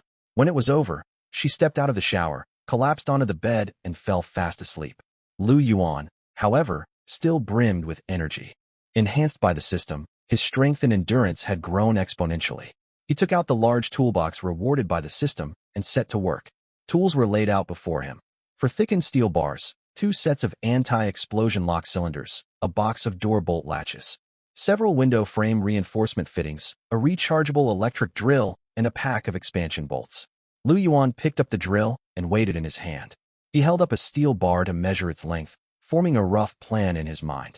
He stood and began reinforcing the doors and windows of the safe house. He worked nonstop for an hour. He was only halfway finished and about to take a break when, thud, someone knocked on the door. Lu Yuan's grip on the drill jolted. He straightened up, staying quiet, ears pricked to listen. No other sounds came from outside, but the knock sounded a second time. Thud, thud, thud. 3 steady knocks, slow and unrushed, as if someone was casually tapping the doorway. Alarm flared in Lu Yuan's mind. He grabbed the fire axe leaning against the wall, gripped it tight, with the blade forward. He crouched, crept toward the door, and pressed himself against the wall to the side. He avoided standing directly in front of it, pressing his eye to the peephole. The circular view was shrouded in murky black. Thick black fog filled the corridor, far denser than when he had gone scavenging for supplies. A figure stood outside the door. Its outline was blurred, wrapped within the mist. He could not make out its face or clothes. He could barely distinguish a human shape, standing motionless, facing the door. 5 seconds passed. The figure did not leave, nor did it knock again. It simply remained there. Lu Yuan lowered his voice and spoke. "Who's there?" Silence stretched on for 2 seconds outside. Then the blurry figure moved, as if tilting its head toward the peephole. A voice drifted out of the fog, intermittent and hoarse, yet undeniably human. I live on the 18th floor." Lu Yuan did not loosen his hold on the axe. "I fled up from downstairs." The voice continued slowly. "Can you help me? Just open the door and give me some food." A resident from the 18th floor. Lu Yuan's mind raced. He had visited the 18th floor many times. Though several apartments remained unsearched, he had checked most of them. There was no way anyone alive could still be there. Lu Yuan stared at the figure through the peephole. After 2 seconds of silence, he said, "We have no food here. Go further down the corridor to Unit 201. It's a large shelter with plenty of supplies inside." The figure outside paused. "Unit 201, further down the corridor." The voice repeated his words, as if processing the information. Then it slowly turned and shuffled deeper into the corridor. Its movements were sluggish and stiff, like a long, unlubricated machine grinding back into motion. Footsteps faded away step by step. Lu Yuan stayed pressed beside the door, watching through the peephole. Only once the blurry figure vanished from sight did he exhale a long breath. "It can talk," he muttered, heavy solemnity lacing his tone. All the monsters he had encountered before could only howl, let out shrill screams that prickled the scalp before lunging to bite. This one was different. It knocked, spoke, begged for food. If Lu Yuan had not known for certain no survivors remained on the 18th floor, he might have believed it. The world of the apocalypse was gradually changing. Once there were only monsters, yet now these eerie, speaking creatures had appeared. Conditions were growing grimmer by the day, but there was nothing he could do to alter the world. All he could do was keep reinforcing his safe house. Whatever the thing was, as long as it left him alone, he did not care. His next task was to seal his door tight. Once all the work was done, Lu Yuan took a shower. It was nearly time to rest. He returned to the bedroom. Xiao Yuan lay on the bed, her clothes askew, revealing smooth, pale skin. At the sight of her alluring figure, a faint smile tugged at Lu Yuan's lips. Having a woman beside you made all the difference in the apocalypse, especially a refined woman. The sense of accomplishment and delight when she submitted beneath him could not be matched by anything else. It brought him immense joy. Lu Yuan climbed onto the bed, wrapped an arm around Xiao Yuan's slender waist, and slowly drifted off to sleep. The window of clear daylight would arrive soon. He would rest for now, then move when the time came. Inside Unit 201, Fang Yaqi sat on the main sofa with a grave expression. For once, she took the initiative to summon everyone for a meeting. They could not delay any longer. It was time to act and gather supplies. Everyone, listen to me. Fang Yaqi cleared her throat. There must still be supplies downstairs. We have to carry them up before the black fog rises completely. The midday window of clear visibility is almost here. It's the perfect time to move. We'll split into teams, divide the work, and act fast. Her words were refreshingly pragmatic. Though they had lived pampered lives, they were not foolish. They knew if they did not retrieve goods from the lower floors soon, they would never get the chance again. But the moment they moved on to assigning specific tasks, chaos erupted. I can carry supplies. I've got decent strength. Chini spoke first, sounding eager. How much can you haul? Lin Muxue crossed her arms and asked. I can carry 3 or 4 bottles of water. 3 or 4 bottles. Are you joking with me? Lin Muxue widened her eyes. If we only bring up that little per trip, how many times will we need to head down? Well, then you carry them. If you're so capable, you go. I never said I wouldn't. I'm talking about efficiency. You have no right to plan anything. You haven't even seen what downstairs looks like. Enough? Fang Yaqi raised her hand to cut them off. Muxue, you and Qin form a team to transport supplies. Sister Yaqi, Lin Muxue instantly softened her tone, speaking in a coaxing whine. I barely slept last night. My legs feel weak. Can I be the navigator? I have a good sense of direction. I can lead everyone the right way. Before Fang Yaqi could reply, Tang Shi cut in. What about me? I'm short. The stairwell is pitch black, and I'm scared of falling. Can I wait at the doorway? I can sort everything once you carry them up. Receive supplies my foot. Suwon rolled her eyes. You just want to stand around and wait for others to bring everything to you. Then you go. If you're so tough, head downstairs. I will. Suwon cut herself off mid-sentence. She glanced toward the door, and her voice weakened. But don't make me walk far. The stairwell is so dark. What if there are monsters if I'm alone? You're just waiting for others to work too. I'm just being cautious. Their argument grew fiercer, and the others joined. I can run fast, but I get lost easily. I'll team up with you. I know the way. You? Yesterday you wandered into the bathroom and couldn't find the exit. The bathroom door got stuck, that's all. My back hurts. I can't lift heavy things. What's the point of you coming down then? Sightseeing. I can cheer everyone on. Cheering won't stop us from starving. The room erupted into overlapping chatter. More than a dozen women spoke at once, their voices buzzing louder than a market square. Some wanted to bring backpacks. Others mentioned trainers, yet none had any with them. One woman suggested twisting bed sheets into ropes to hoist supplies upward, but the idea was immediately rejected. No one knew how to tie proper knots. Fang Yaqi sat on the sofa. Her expression stiffened bit by bit. She tried shouting for quiet, telling everyone to listen and organize teams, yet her voice was drowned out by louder bickering every time. Gulan sat in the farthest corner, knees pulled to her chest, watching the spectacle without bothering to speak. She watched them argue for nearly half an hour. Not a single task had been assigned. A heavy weariness washed over her, not physical exhaustion, but the draining feeling of watching a crowd circle an empty pot, heatedly debating whether to use an iron spoon or wooden spoon to serve rice. Before they could reach any conclusion, a knock echoed. Thud, thud, thud. The sound was soft, yet startlingly clear amid the raucous noise, like a pin pricking a balloon. Falling silent in an instant, everyone twisted toward the doorway, faces filled with surprise. Who could be knocking at this hour? It must be Xiao Yuan, Suwon guessed. She jumped to a conclusion, a mocking smirk tugging at her lips. She couldn't survive over at Lu Yuan's place, so she's slinking back to beg us. Really does sound like it, Tang Shi replied lightly. I told you so. What can a lowly security guard protect her from? He must have grown bored of her and thrown her out. They call her a top socialite in Shanghai, worth hundreds of millions, yet she has no common sense at all. She only had 2 packs of biscuits and 1 bottle of water. Lu Yuan must have stolen her supplies. She starved enough to come crawling back. TSK, she left so resolutely before, and now she returns just as quickly. This kind of woman only comes to her senses after being tricked by a man. Should we even let her back in? Absolutely not. Turn her away. The group traded mocking remarks, growing more carried away. A woman with long curly hair stood and walked toward the door, reaching for the doorknob. I'll open it and see. Her face must be a sight right now. Wait. Gulan strode over and caught her wrist. Her touch was gentle yet unyielding, pulling the hand away from the knob. Don't open it yet. Gulan lowered her voice, her expression stern. What if it's a monster? Let's check first. Her words hit them like a bucket of cold water. Several women fell silent. They exchanged glances, the excitement of anticipating someone's misfortune fading. Over the past 2 days, they had busied themselves with candlelit meals, makeup, gossip, and quarrels, nearly forgetting what the world outside was really like. They had forgotten the sounds of predators hunting, the screams drifting up that night. They had almost forgotten they lived through an apocalypse. Gulan's reminder snapped them back to reality, and unease prickled every spine. Ignoring their reactions, Gulan stepped to the door and spoke quietly. Who's there? Silence lingered outside for several seconds. Then a hoarse voice drifted in. I live on the 18th floor. I fled up from downstairs. Could you spare some food? A resident from the 18th floor? Fang Yaki spoke up. She held herself with the authority of a leader, her tone probing. Are you a man or a woman? The voice outside stalled, as if caught off guard by the question. It took a long time to reply. Suwon cut in immediately. Does it even need asking? That voice is clearly a man's.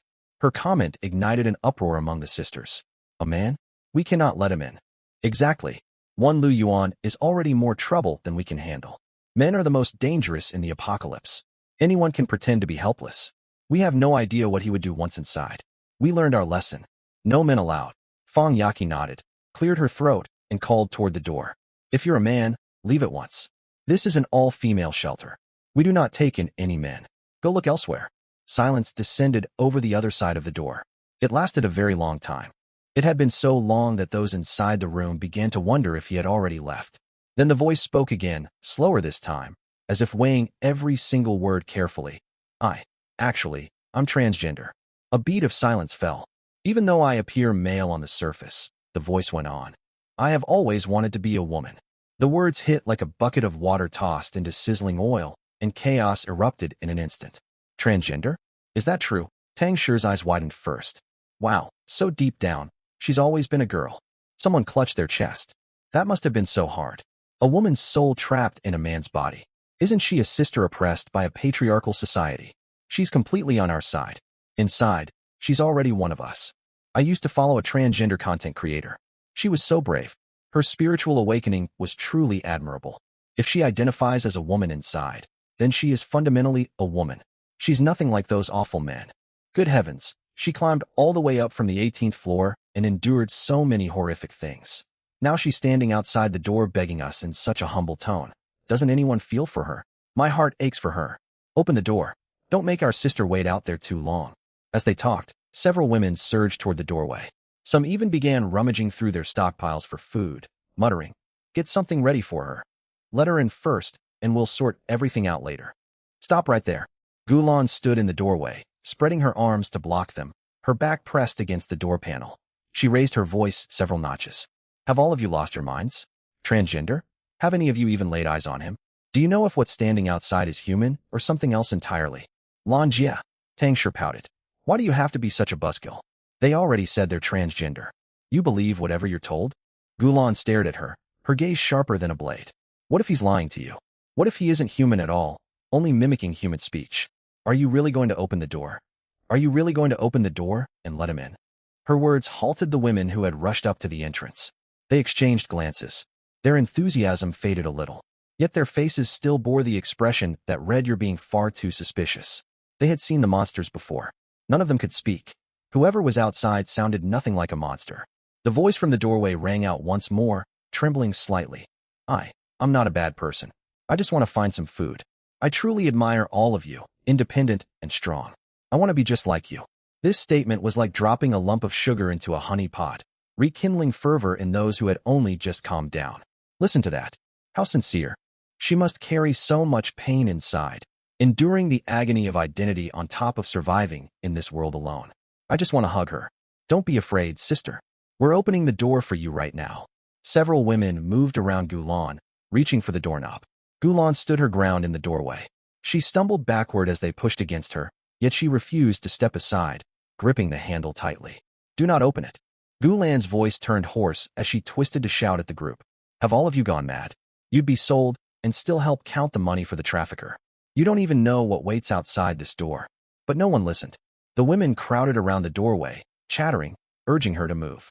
They claimed that refusing to let the newcomer in meant discriminating against transgender people, that she was creating division, that her thinking was old-fashioned and backward.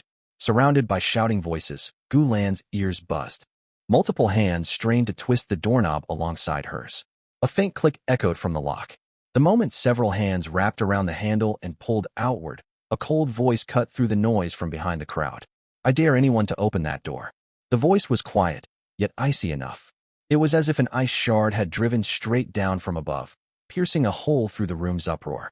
Everyone froze. All movements halted, and heads turned involuntarily toward the speaker.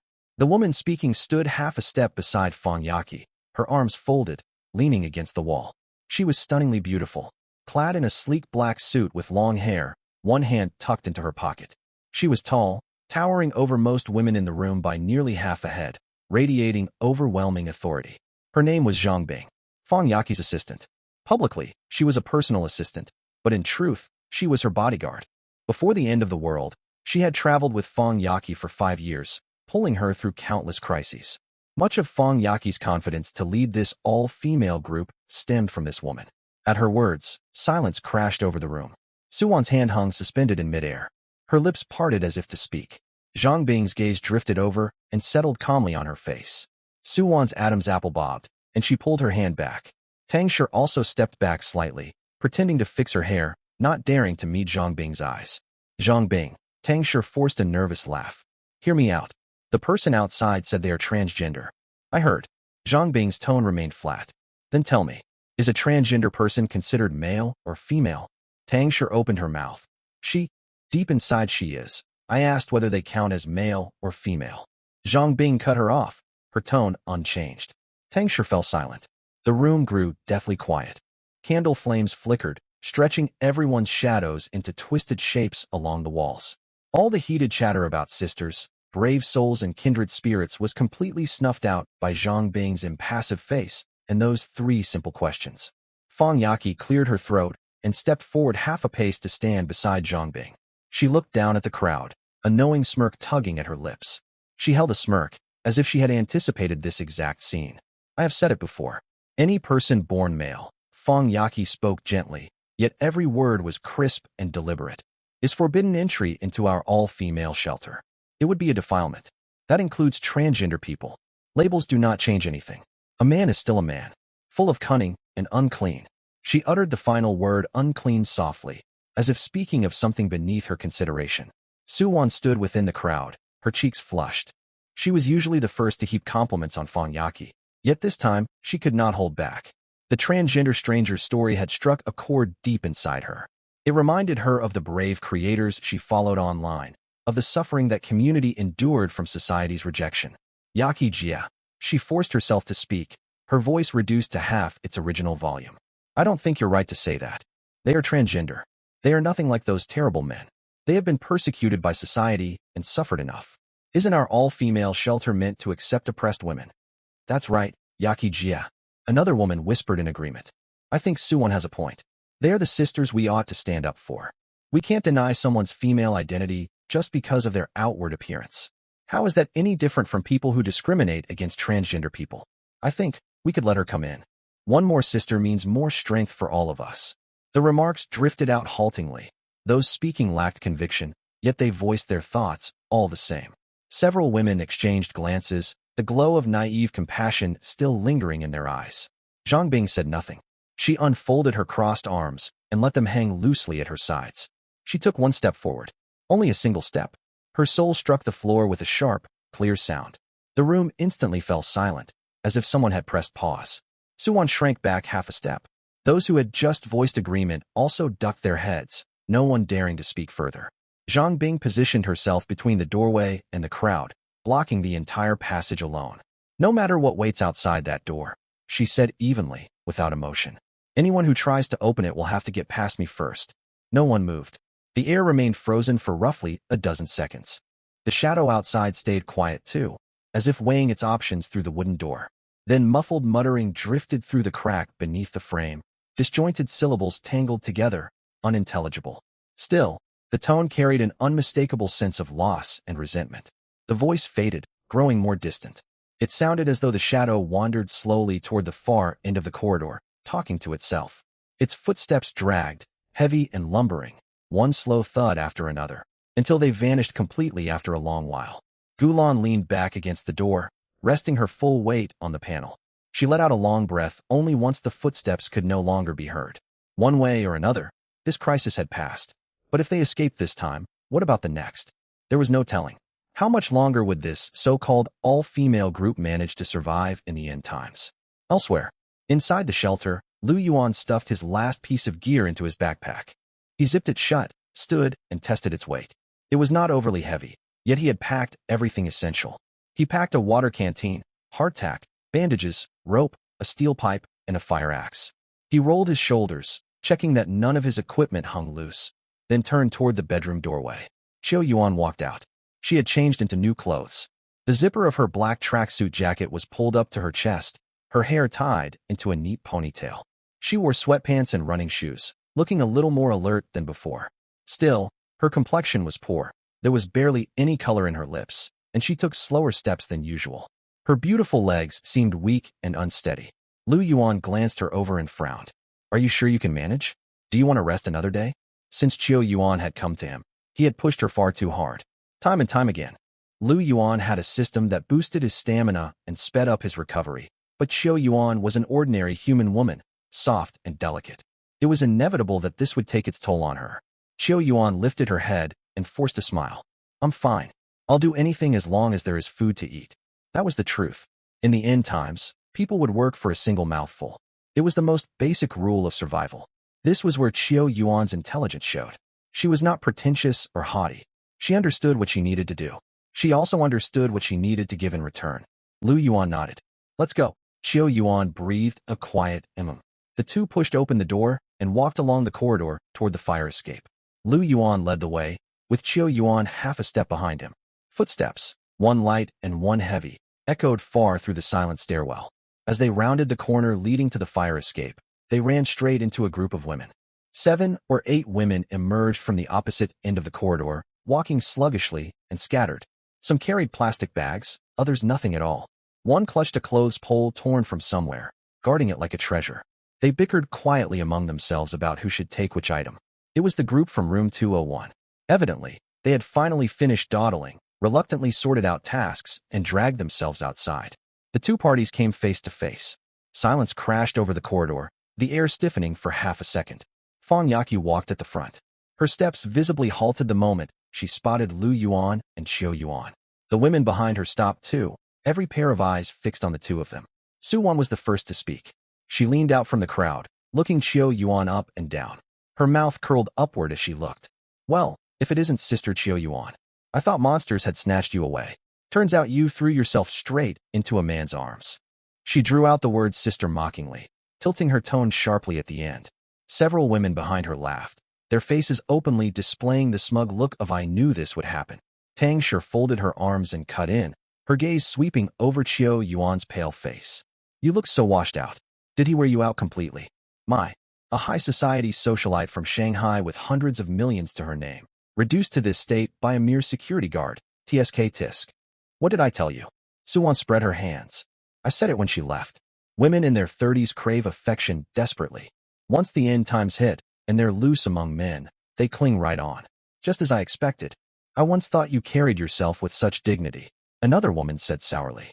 Now, you're nothing special. A top socialite of Shanghai, running around with a security guard. How is this any different from being with a vagrant? Still claiming hundreds of millions? Who knows if that money is worth anything now? Truly used and discarded. Jeering remarks buzzed around them like flies, growing crueler by the second. The women wore excited grins, thrilled to have caught Xiao Yuan in what they saw as an embarrassing predicament, eager to mock her from head to toe. Xiao Yuan paid them no mind. She stood there, gripping the straps of her backpack, a faint smile still playing on her lips. She was a mature woman. This was the key difference between a woman like her and girls in their early 20s. She knew what mattered and what was not worth her attention at all. Surviving outweighed all idle gossip. Words could not harm her, so she simply ignored everything they said. Fang Yaqi stepped forward, lifting her chin slightly. Xiao Yuan, I will give you one last chance. Turn back while you still can. Leave Lu Yuan now, and you will be welcome to rejoin our all-female group. If you persist on this foolish path, do not blame me for offering no more chances. She stood tall, her posture identical to how she had held herself accepting awards before the apocalypse, as if waiting for Xiao Yuan to bow her head and beg to return. Xiao Yuan looked at her, fighting the urge to laugh. Go back. Return to room 201 and wait to die alongside these people? Constant hunger, endless quarrels, everyone dragging each other down, trivial conflicts blowing up into chaos. She had spent 7 days inside that room, and every minute remained etched in her memory. What would be the point of returning? To suffer more? With Lu Yuan, she had enough to eat and warm clothes. Admittedly, Lu Yuan was demanding and wild in bed, yet she did not mind. In this world, food, shelter, and protection always came with a price. Nothing in life was free. After years navigating elite social circles, Xiao Yuan understood this equation perfectly. She was about to turn down the offer when a hand suddenly closed around hers. Xiao Yuan glanced down. Lu Yuan had taken her hand. Yuan, Lu Yuan said casually, as if commenting on pleasant weather. There is no need to waste energy arguing with them. Then he pulled a Snickers bar out of his pocket with his free hand. Lu Yuan tore off the wrapper, revealing the chocolate and peanut energy bar, and held it out. Here, have a Snickers. Eat it to regain your strength. We're going down to hall supplies. He lifted the bar to her lips. Xiao Yuan froze for a moment. Then her faint smile softened into something genuine. She opened her mouth and took a bite. Chocolate melted on her tongue, and sweet crushed peanuts crunched between her teeth, bringing a long-forgotten sense of satisfaction. After swallowing, she spoke softly. Thank you, husband. She turned to look at Lu Yuan, her gaze warm and clinging. Husband, let's go. Let's go. Lu Yuan held her hand, and the two walked past the all-female group. As she walked, Xiao Yuan took another bite of the Snickers, her cheeks stuffed. Her face radiated pure contentment. The women behind them stiffened completely. Silence stretched on for several seconds, until someone swallowed loudly. Suwon stared at the Snickers in Xiao Yuan's hand. Her eyes tracked it from Xiao Yuan's lips to her palm, then toward Lu Yuan's pocket. She clearly spotted at least 2 more bars tucked inside. Their own stockpiles had long run dry of treats like that. They had devoured all their best food during that candlelit dinner the night before. All that remained were hardtack and a handful of instant noodles they had managed to sort out late last night.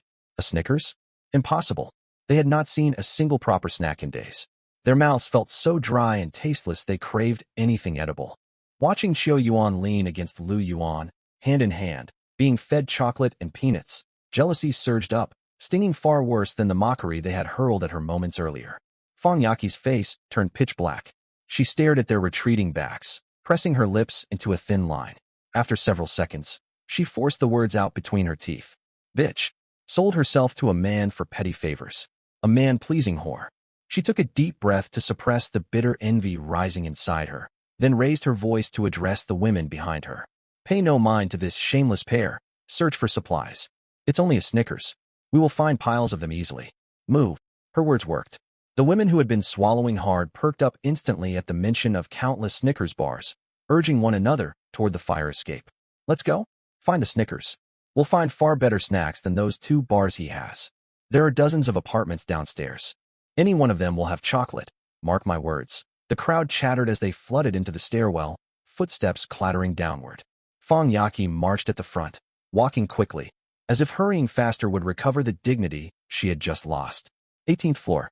This was indeed the lowest floor, still safely accessible for activity. The 17th floor was completely cut off, swallowed by thick fog. Once the all-female group reached the 18th floor, Fang Yaqi immediately slipped into commander mode, ready to assign tasks to her followers. Work in pairs of 2. Split up and search. She stood in the middle of the corridor and swept her hand out, like a female general reviewing her troops. We've got so many people. We'll search far faster than those 2. Go through every room thoroughly. Carry off anything you can get your hands on. Don't let them beat us to it. Her arrangements certainly sounded convincing. Tang Shi paired up with Su Wan, Qin Yi with Lin Mushuang. The rest split into teams of 2, making 6 groups in total. Each team took charge of several apartments whose doors had already been broken open. Fang Yaqi stayed in the corridor to oversee and coordinate. Not far behind her, Zhang Bing leaned against the wall with folded arms, following along with a blank expression. Everyone sprang into action. They turned every ransacked apartment upside down, searching cabinets, coffee tables, nightstands, and bathrooms. Sure enough, they uncovered quite a few supplies. I found half a case of water over here. 3 packs of compressed biscuits. There's a power bank. It still works. I've got several packs of tissues. Item after item piled up in the center of the corridor. Watching the stack grow higher, a smile finally tugged at the corners of Fang Yaqi's mouth. She stood beside the pile with her arms crossed, mentally tallying everything. Water, biscuits, tissues, batteries. Altogether, they had amassed a decent haul. Once we strip every place bare, we'll see what they can do. Fang Yaqi was savoring her triumph when she caught sight of Lu Yuan and Xiao Yuan emerging from the darkness out of the corner of her eye. They walked at a leisurely pace, not looking for supplies so much as strolling down a street. They did not spare a single glance at the doorways. They passed the ransacked apartment doorways, walking straight on by. Fang Yaqi frowned slightly. What's going on? Why aren't they in any hurry? Then she watched Lu Yuan stop in front of a tightly closed security door. Fang Yaqi recognized this door. It had been shut the last time. She and several other women had tried prying it open with chair legs and smashing it with a fire axe, yet the axe only struck a shower of sparks. The door had not budged an inch, forcing them to give up. This high-grade security door was among the hardest to breach in the whole building. It was fitted with a top-tier lock cylinder that could not be opened without its key. She was about to jeer when she saw Lu Yuan pull some kind of tool from his pocket, seemingly preparing to pick the lock. Fang Yaqi froze. What's he doing? Picking the lock. Su Wan also saw and edged closer, muttering quietly. He's just a security guard. Can he even open a lock like this? Neither of them believed he would succeed. But a moment later, click, the lock popped open under his skillful hands. Lu Yuan pushed, and the heavy security door slid inward soundlessly, revealing a pitch-black living room beyond. Fang Yaqi stood rooted to the spot. Triumph faded from her face, replaced first by confusion, then shock. How did he manage that? Xiao Yuan stood behind Lu Yuan and glanced sideways at Fang Yaqi. There was no smugness, no mockery in that gaze, only the calm detachment of looking at a stranger. Then Xiao Yuan stepped through the doorway after Lu Yuan and pulled the door shut behind them. Silence hung over the corridor for several long seconds. Su Wan spoke first. Since when could he pick locks? I have no idea, Tang Shi mumbled. This kind of door was supposed to be impossible to open, but now the damned man kept a trick up his sleeve. All eyes were fixed on the newly closed security door, filled with tangled emotions. They understood exactly what Lu Yuan's lock-picking skill meant. Apartments whose doors remained sealed were almost certainly untouched by looters. Each one was a treasure trove, stocked with vast quantities of supplies. And now all these treasure troves were within Lu Yuan's reach. No wonder Lu Yuan dared leave so confidently. No wonder he could afford to support Xiao Yuan with only a small stock of supplies. He had planned ahead all along. Fang Yaqi clenched her fists, nails digging into her palms. Rage blazed in her beautiful eyes. That security guard. Inside the apartment, meanwhile, Lu Yuan and Xiao Yuan were indulging in a feast. Once inside, they divided the work clearly. Xiao Yuan searched the cabinets, while Lu Yuan tackled locks. Several locked cabinets and a safe inside were all pried open by him in under 10 seconds apiece. Yet they held little of value, mostly cash, gold and silver jewelry, useless in the current world. Xiao Yuan, on the other hand, uncovered plenty of useful goods. Lu Yuan, 3 boxes of self-heating hot pot, a big jar of nuts over here, canned food, 5 or 6 tins of luncheon meat and braised pork, biscuits, chocolate, and a bag of beef jerky. Xiao Yuan called out as she stuffed items into her backpack. Soon the bag was overstuffed, its zipper refusing to close, and her tote bag was nearly full too. Lu Yuan knelt beside the pile, assessed how much the two of them could carry, and made a decision. Anything we can't take with us, open and eat it all. Xiao Yuan shot him a look without hesitation or doubt. She understood his reasoning, and she backed him unconditionally. She knelt down, tore open all 3 boxes of self-heating hot pot, and added water to activate the heating packs. She twisted open a tin of luncheon meat. She stuck a fork in and popped a chunk into her mouth. Lu Yuan ripped open the beef jerky and stuffed it in his pocket for snacks. He opened a bar of chocolate, broke off a piece, and handed it to her. The self-heating pots bubbled away. The pots filled the room with a mingled aroma of cured meat and spicy broth. The two knelt beside the coffee table, each holding a box of hot pot and eating hungrily. Beside them stood the open jar of nuts and the luncheon meat tin. Xiao Yuan scooped a handful of nuts into her hot pot and stirred, eating with obvious enjoyment. "This is delicious," Xiao Yuan mumbled through mouthfuls. "Open that tin of braised pork too," Lu Yuan said. "Got it." They happily continued their hearty meal. Outside the door, the all-female group had ransacked every accessible room on the 18th floor. Their haul was meager, mostly bottled water, instant noodles, and compressed biscuits. The better supplies had already been claimed earlier, back when Lu Yuan was still part of their group. He had always picked the best supplies first. After moving those supplies upstairs, most had been consumed during their candlelit dinner. All they had left were the scraps they had overlooked back then. Suwon stacked several cases of water and packs of instant noodles on the corridor floor. Her expression remained grim as she stacked. "That's all we've got." Fong Yaki walked over with a frown and stared at the pile. "Why is there so little? We already searched the 18th floor once before." Suwon spread her hands. "Most edible supplies were eaten up. Only this remains. We took all the good stuff upstairs before, and then..." She trailed off, yet everyone knew what came next. They had devoured wine, steak, and foie gras at that dinner. "Yeah, only this rubbish is left," Tangshur muttered nearby. "I searched 4 apartments and didn't even find a crumb of chocolate. Compressed biscuits, more compressed biscuits. I can't stand eating this stuff. Be grateful we have food. Don't be picky." "I'm not being picky. I just want something different." Everyone stood sighing beside their pitiful pile of supplies. Some knelt and rummaged repeatedly, foolishly hoping to find something better underneath. Gulan stood at the back of the group, arms folded, leaning against the wall. She watched their glum faces, and the corners of her mouth tugged upward faintly. They were reaping what they had sown. They had driven Lu Yuan away because they found him a nuisance, then thrown that lavish candlelit dinner. Now that all the best supplies were gone, who could they blame? Fong Yaki stood in the center, glaring at the shabby stockpile. She stamped her foot in anger. But once she stopped, her gaze drifted involuntarily toward the closed security door deeper in the corridor. Lu Yuan and Xiao Yuan had been inside for nearly half an hour. What had they found?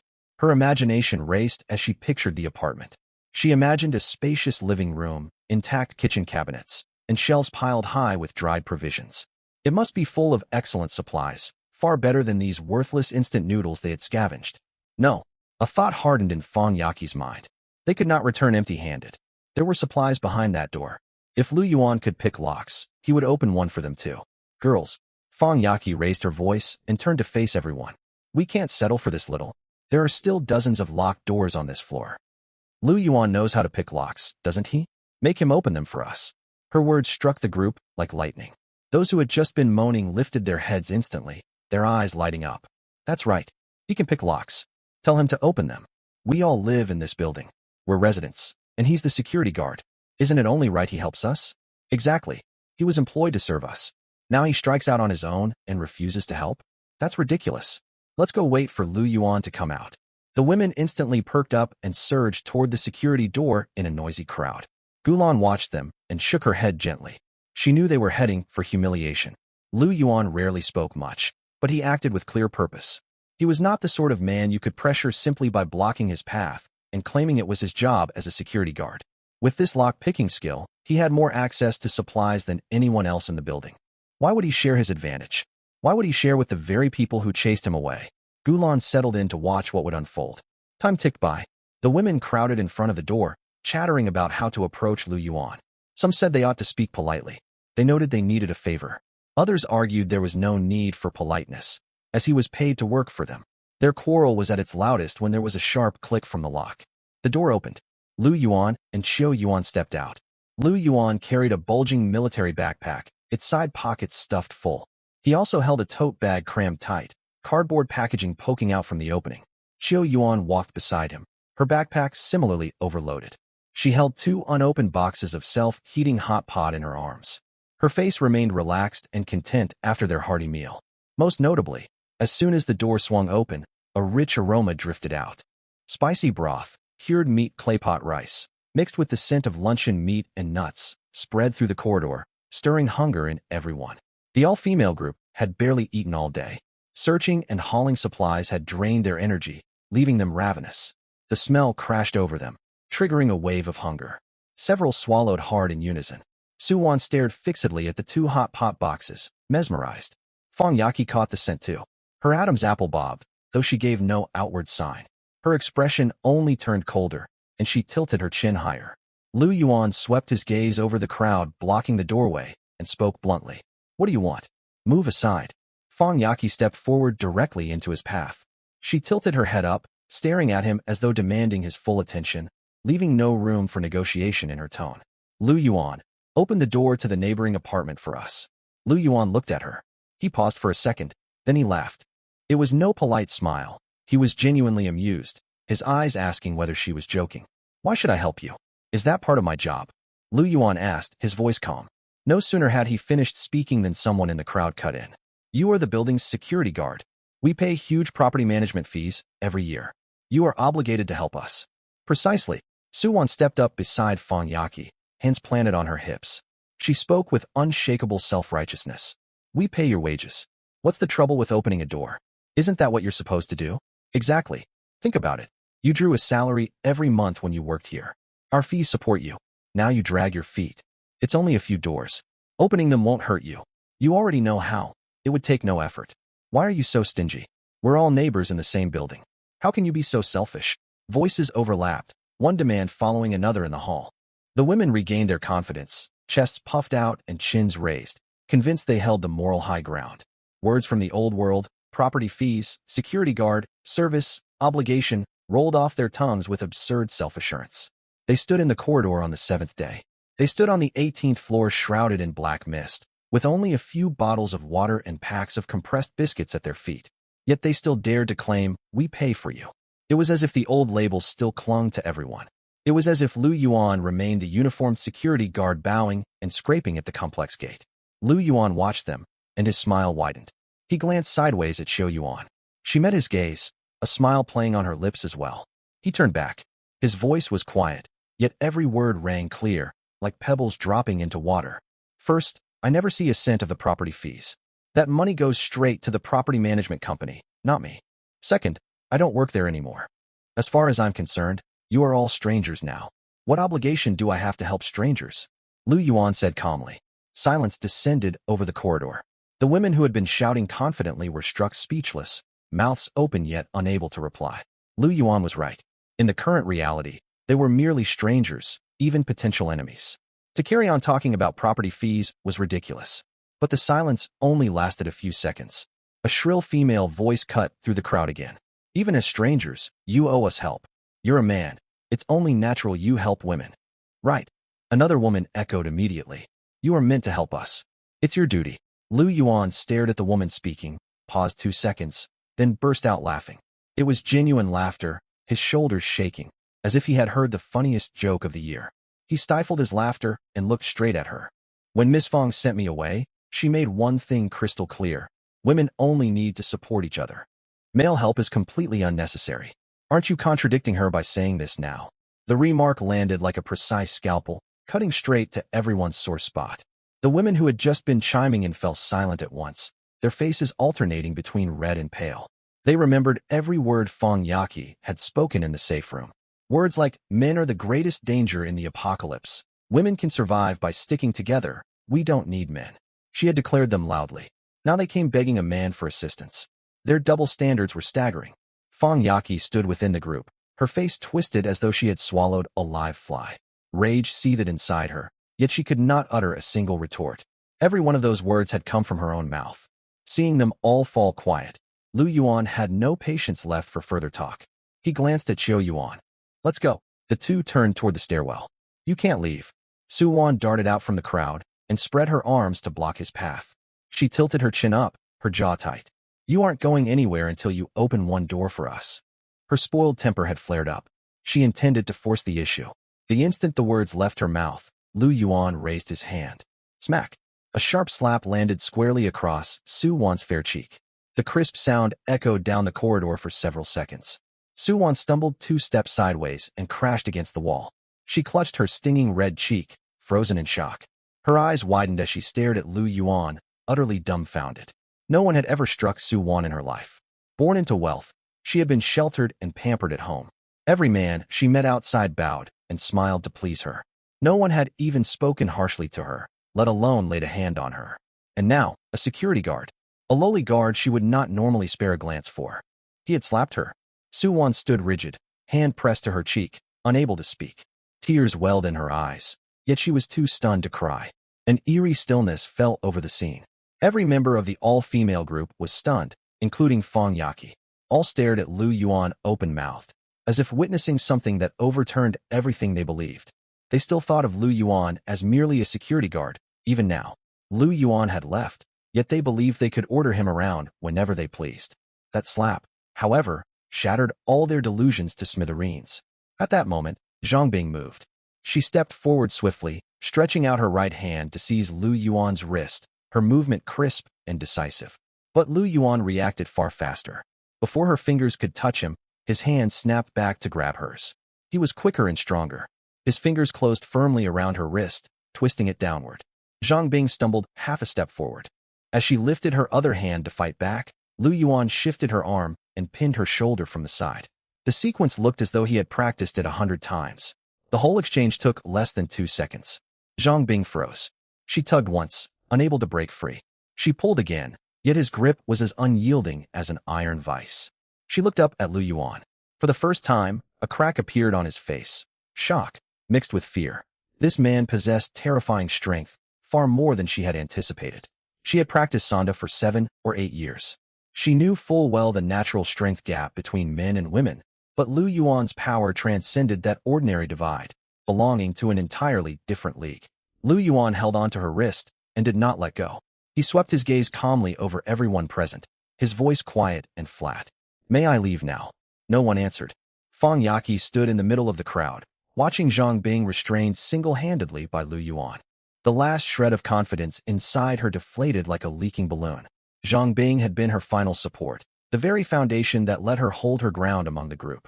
Now that Zhang Bing had been subdued by Lu Yuan with one hand, what did Fong Yaki have left? Her lips trembled. She gritted her teeth and whispered, "Let them pass." The words came out with immense difficulty, as if scraped raw in her throat before she could utter them. But she said it.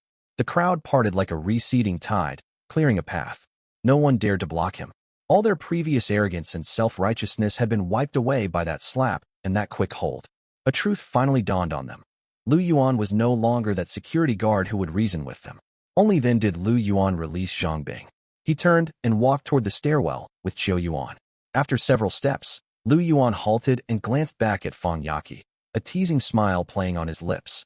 "Oh, right," he said, his tone as if doing them a casual favor. "There's still some broth left from the hot pot inside. If you want it, hurry and take it back. You can soak crackers in it.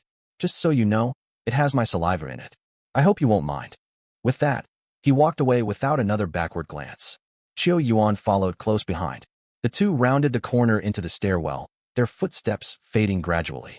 Silence fell over the corridor, broken only by breathing and suppressed sobs from Su Wan, who covered her face. Fong Yaki stood rooted to the spot, her face flushing pale and red by turns. Her fingernails dug deep into her palms, leaving pale indentations. Hot pot broth tainted with his saliva, for them to take back and soak crackers. It was an obvious humiliation. As an A-list superstar, she had never endured such shame. And it came from a security guard. Lu Yuan was utterly detestable. Fong Yaki clenched her fists, her chest heaving. She wanted to say something, yet no words came. She could only watch helplessly as Lu Yuan and Chiu Yuan left. After they were gone, the security door remained open. The aroma of hot pot lingered in the corridor, an invisible force tugging at everyone's empty stomachs. Fong Yaki took a deep breath and turned to the others. "Let's head back." As soon as she finished speaking, Qin Yi spoke up. Her voice was soft, tentative. "Sister Yaki, we still have a little time. Should we go inside and take a look?" Fong Yaki turned to stare at her, her gaze icy. "Why?" Qin Yi shrank back under that cold stare, but having already voiced the thought, she forced herself to continue. "I just thought, there might be leftover food inside. We'll pop in for a quick look and leave, it won't take long." Fong Yaki fixed her with a frigid look. "Look for what? Leftovers Lu Yuan ate? Are you craving Lu Yuan's saliva?" Her words cut sharply. Qin Yi was stunned. She opened her mouth to retort, Yet Fong Yaki had hit on exactly what she was thinking. Truth be told, she badly wanted to go inside. Her stomach had growled repeatedly when the hot pot scent drifted out earlier. She had barely eaten all day, only half a ration biscuit, and was starving. The door stood open, carrying the rich smell of meat. The thought, what if there is something left, kept swirling in her mind. Seeing her fall silent, Fong Yaki thought the matter was closed. But when she scanned the rest of the group, she noticed everyone swallowing hard. Tang Shi squatted pretending to tie her shoelaces, yet her Adam's apple bobbed visibly. Lin Muxiue stood with her arms folded, her eyes constantly drifting toward the open doorway. Su Wan still covered her face, her eyes red, yet her gaze kept darting toward the crack of the door. The scent drifting out was overwhelming. The spicy heat of the hot pot base, the savory aroma of luncheon meat, the oily fragrance of roasted nuts, all swirled into their noses. Coupled with empty stomachs that had endured hours of hunger, the gnawing longing was impossible to suppress. Fong Yaki looked around and understood what everyone wanted. She closed her eyes briefly, as if making a painful compromise. Go inside. Be quick and come back out. The moment she spoke, those who had feigned indifference sprang into action. Qin Yi rushed through the door first. One after another, the others flooded into the apartment, far faster than they had searched for supplies earlier. The apartment was messier than they had imagined. 3 open self-heating hot pot boxes sat on the coffee table. All noodles and vegetables had been consumed, leaving only red, oily broth dotted with a few chopped green onions. Beside them were empty tin cans, still labeled for luncheon meat, scraped completely clean of every last trace of grease. A nut jar stood open, holding nothing but tiny crumbs. Chocolate wrappers littered the floor. The air was thick with warm food aromas, mixed with the sweet scent of carbohydrates. Faced with this aftermath, none of them could speak. The same scene replayed endlessly in their minds. While they had been scrambling through looted, dusty buildings outside, hauling ration biscuits, Lu Yuan and Qiu Yuan had sat comfortably here, basking in hot pot steam, prying open cans and eating to their heart's content. They gnawed dry ration biscuits outside. Inside, Lu Yuan and Qiu Yuan enjoyed self-heating hot pot paired with all sorts of canned food. It wasn't fair. It was one thing for Lu Yuan to live so well. But why Qiu Yuan? Simply because she chose to stay with him? Jealousy burned bitter in every woman's chest. Staring at the empty boxes on the table, the stinging pain from the slap on their cheeks faded. The ache of hunger was far worse. Let's see what's left, Qin muttered, squatting to search under the coffee table. The others followed suit, like starved animals scavenging for leftover scraps. Some tipped nut crumbs from the jar into their palms and ate them. Others picked chocolate flakes off wrappers and licked their fingers. There's a beef granule on the floor, Tang Shi called out. Several people turned. Sure enough, a piece of beef jerky lay beside a sofa leg. Tang Shi knelt, brushed dust off it, and popped it into her mouth. A wealthy heiress, picking stray beef off the ground to eat. The others watched, heavy-hearted, yet no one dared mock her. No one touched the self-heating hot pot boxes still filled with red broth on the table. Scattered green onions and tiny meat fragments floated on top, yet everyone deliberately stepped around them. Saliva. Lu Yuan had warned them. Hungry as they were not desperate enough for that. They avoided looking too closely, fearing temptation would overcome them. Only Gulan acted differently. She walked to the coffee table, knelt, and lifted each hot pot box one by one. She carefully replaced the lids, wrapped them in newspaper, and tucked them into a plastic bag she had brought. Tang Shi saw this and frowned. Gulan, what are you doing? Are you really going to eat food with Lu Yuan's saliva on it? Gulan glanced up at her without a word. She finished wrapping all the boxes tightly, stood, tied the plastic bag shut, and held it. Tang Shi rolled her eyes. Gulan paid her no mind. She knew this food could save lives in a crisis. Others might turn their noses up, but she would not. Surviving mattered more than petty pride. Finish up and let's go, Fong Yaki said from the doorway. She was eager to leave as soon as possible. The scent tormented her. Even she craved something to eat. The group filed out of the apartment, clutching tiny scraps they had found, a stark contrast to the confident way they had arrived empty-handed. Everyone stayed quiet, their expressions tangled, embarrassment, resentment, and gnawing hunger all woven together. The group retreated from the 18th floor like a receding tide, climbing upward along the stairwell. Lu Yuan and Qiu Yuan returned to the 21st floor. He double-checked the 3 steel bars and anti-explosion locks. Once satisfied everything was secure, he set down his backpack and let out a long breath. A profound sense of safety wrapped around him. In the end times, possessing a safe house was invaluable. Xiao Yuan set her backpack on the coffee table and relaxed her shoulders. She glanced at the supplies stacked high across the living room. Instead of slumping onto the sofa like Lu Yuan, she knelt and unzipped her largest storage bag. Pour everything out, she said. I'll sort it. Lu Yuan had been about to offer to help, but seeing her already hard at work, he held back. He emptied everything from his backpack and tote bag onto the coffee table, then pulled loose items out of his pockets as well. Xiao Yuan took each item one by one. A clean large towel was already spread out beside her, as if she had planned ahead. First, she separated food and daily necessities. Mineral water bottles lined up in a row. Self-heating hot pots were stacked neatly. Cans were sorted into meat and vegetable categories. Snacks went into one bag, batteries and charging cables into a small separate box. She even grabbed a scrap of paper and a broken pencil, scribbling notes, dates, item types, quantities, and an estimate of how long each supply would last. Her handwriting was elegant yet sharp. Lu Yuan leaned back in his chair, watching her work, a faint smile tugging at his lips. Truth be told, if he were alone, he would never bother with such meticulous organization. He would simply dump supplies in a corner and only keep track of what needed to be eaten first. Xiao Yuan was different. She assigned every item a place, set consumption orders, and marked dates. She moved with the poise of a senior executive. Her capabilities were undeniable. As the owner of a financial firm worth hundreds of millions, organizing these supplies was child's play for her. Lu Yuan stared at her side profile, thinking that if this shelter grew larger in the future, Xiao Yuan would fill an irreplaceable role here. After some time, Xiao Yuan stacked the last can, checked her written inventory from start to finish, nodded in satisfaction, then stood and stretched. I'm going to take a shower, she said. All right, Lu Yuan replied. They had stored reserves of water, enough for simple showers. Xiao Yuan grabbed her change of clothes and headed to the bathroom. The sound of running water soon echoed out. Lu Yuan did not idle.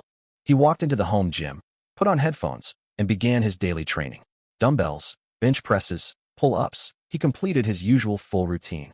Thanks to system enhancements, his stamina had greatly improved. He only worked up a light sweat and felt no real exhaustion.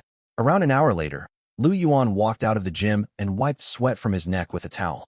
As he stepped into the living room, he saw Xiao Yuan out of the shower, standing by the water dispenser pouring powder into a cup. I mixed protein powder for you, she said, shaking the cup. Drinking this after training aids recovery. I found the last half can deep inside the storage cabinet. It hasn't expired. Lu Yuan walked over and took the cup. It was pleasantly warm.